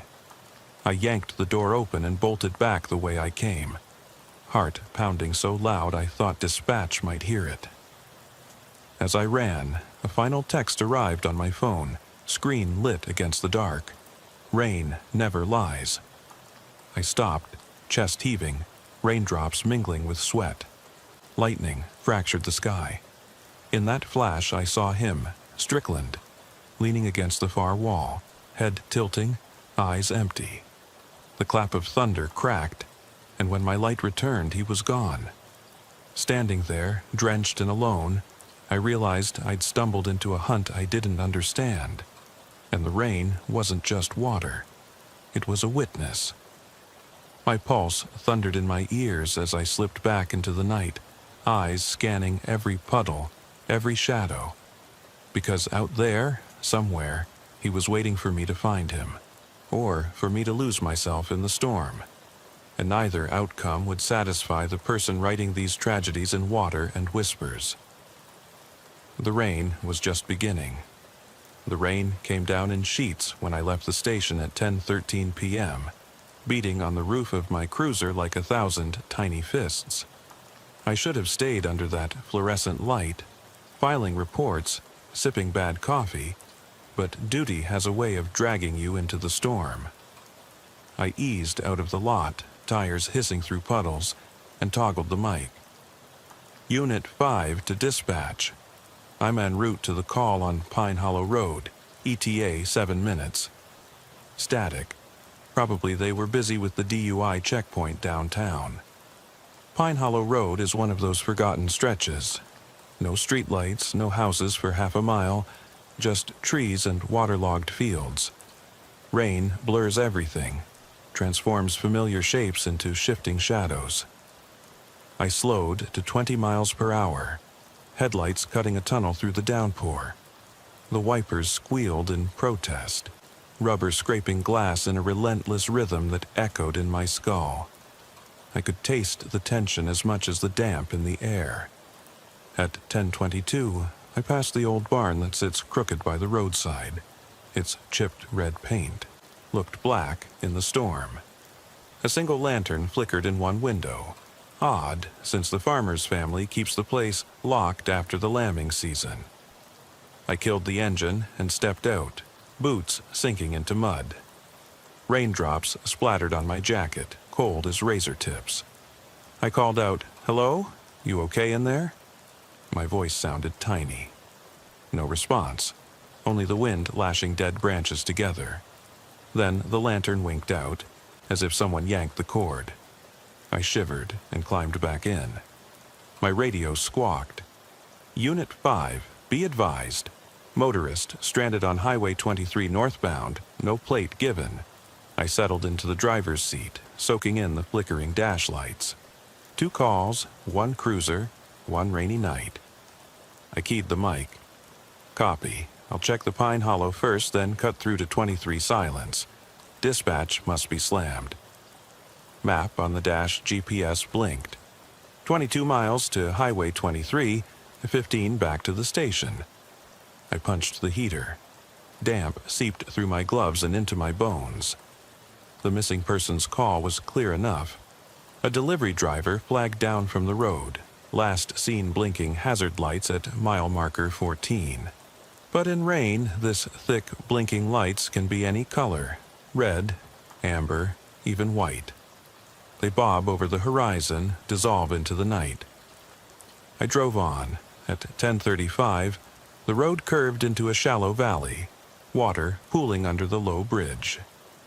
The sign read, "Dead Oak Creek," and inside the creek the water churned muddy brown, rising toward the deck. I hit the brakes and coasted onto the bridge, engine idling. Above me, oak branches arched together, dripping onto the pavement. I keyed the mic again. "Unit 5 to dispatch. Bridge flooding here. Dead Oak Creek. Recommend road closure." No response. The radio seemed to have drowned in water. I cut the engine and grabbed my flashlight. Headlight beams splintered into rain. I climbed onto the guardrail and looked downstream. The water was swirling faster than usual, entire logs caught in the current. I leaned over and scanned the bank. No sign of a truck, no flashers, only the relentless rain and the roar of the creek. I dropped down and stepped back to the cruiser. As I turned, I saw footprints in the mud. 2 sets, one larger, one smaller, walking upriver. The prints stopped at the guardrail like someone climbed over. No return prints. I froze, rain pelting my face. The small prints were boot-sized, 4 inches across, like a delivery driver's canvas boots. The larger prints 4 inches bigger. 2 people, maybe. I traced them with my finger. The mud was cool. I turned to radio in, but nothing came through. Dead air. Suddenly, a light flicked on behind me. I spun, flashlight beam sweeping. A pickup sat on the bridge, headlights flashing high-low. No plates, no driver. I raised my voice. "Hey, trucker, you need help?" The lights blinked off, then on again. I sprinted forward, boots squelching. Closer now, windshield wipers frozen mid-swipe. I yanked the door, locked. I pounded on the window. Inside, the seat was empty. The engine idled, warm, exhaust steaming out the tailpipe. I tried the passenger door, locked. No key in sight. I slid my flashlight under the driver's door handle, found nothing. I cursed. Then I noticed the side mirror, cracked in a diagonal slash, tint of rust creeping in the fracture. My breath caught. A gust of wind rattled the pickup's bed cover. I flicked my light there. Nothing but coiled rope and an empty ammo box. My gut twisted. I backed toward my cruiser, the downpour blurring all edges. My radio crackled for the first time since I left the station. "Unit 5, come in." Relief so sudden it knocked me off balance. I answered, "Dispatch, I'm on the bridge. One possible vehicle but no occupant. Footprints. Copy, Unit 5. Backup is 5 minutes out. Hold tight." I exhaled, wiped rain from my eyes with the back of my hand, and moved in again. The pickup's lights went dark. I jogged forward, nothing. It was gone, vanished into the incensed night. Frustration mixed with adrenaline. I keyed the mic. Dispatch, vehicle left the bridge, last seen heading east. They paused, then, copy, Unit 5. We have a call about a break-in at the Candler residence, 2 miles up the road. That was odd. The Candler place was gated. Dogs kept inside kennels. Alarm system installed last month. I stabbed the siren and peeled off the bridge, tires throwing waves off the pavement.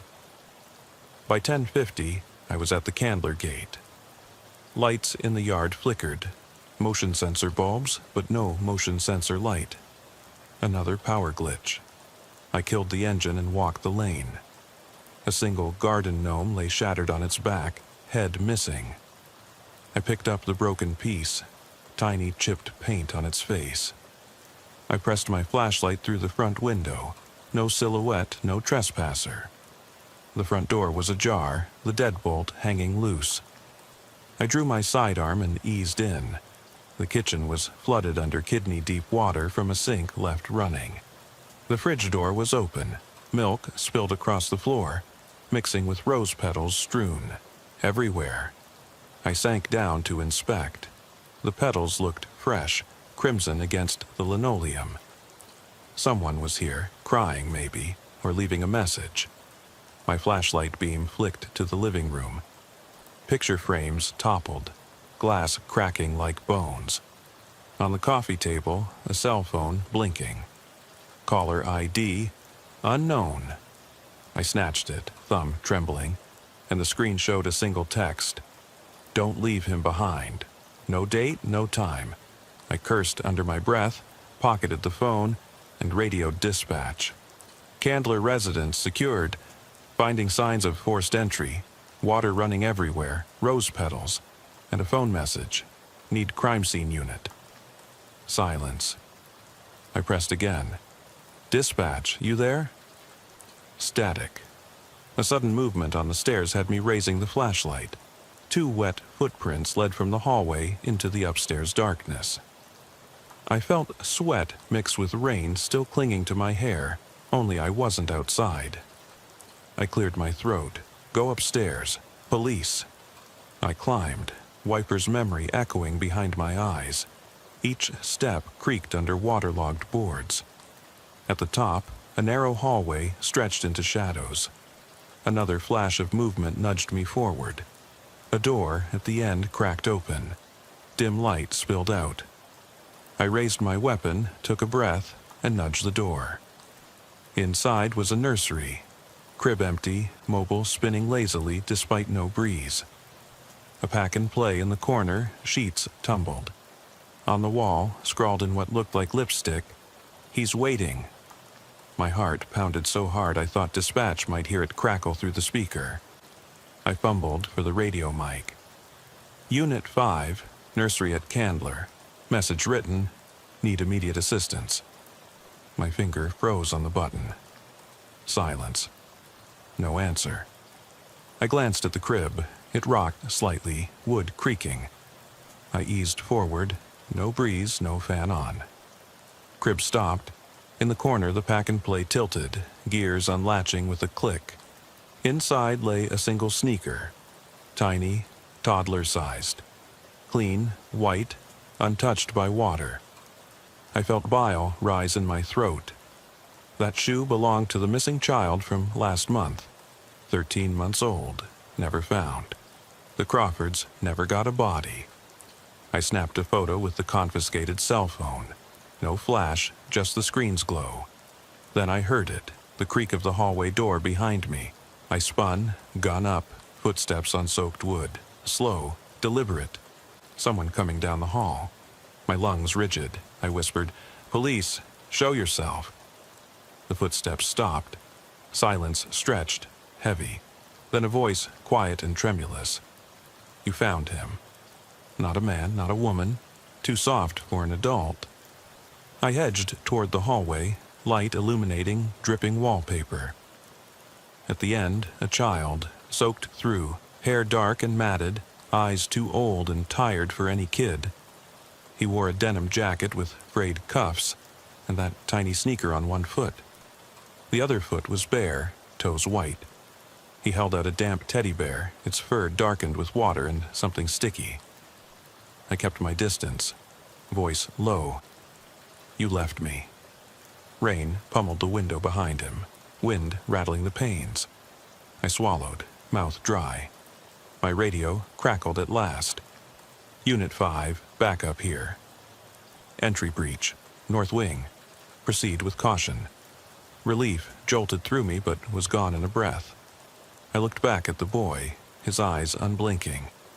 Then he faded into the darkness of the hall, footsteps echoing away. I dashed after him, past the nursery, down the stairs that groaned under me.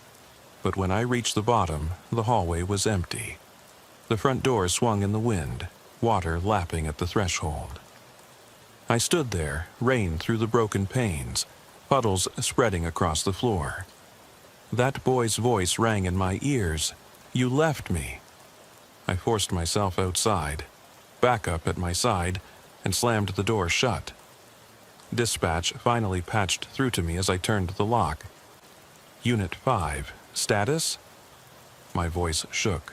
Found footprints, found messages, and I saw a child in there. Disappeared before I could reach him. Static. Remain on scene. I climbed into my cruiser, seat wet, coat plastered. I dialed the Crawfords' number on the confiscated phone. Went straight to voicemail. Then I thought of the umbrella on Pine Hollow Road and the pickup on Dead Oak Creek Bridge. And suddenly, every call, every footprint, every echo of that solitary sneaker was connected by the same storm. The wipers resumed their relentless chant. I flicked the mic. "Unit 5 to dispatch. Tonight, I'm not going home. Not yet." Rain lashed the windshield, and I sat there, eyes on the darkness ahead, listening for the next sound. It could be water dripping, a creak in the house, or a child's whisper, "You left me." And I knew the rain would never stop until I answered that voice.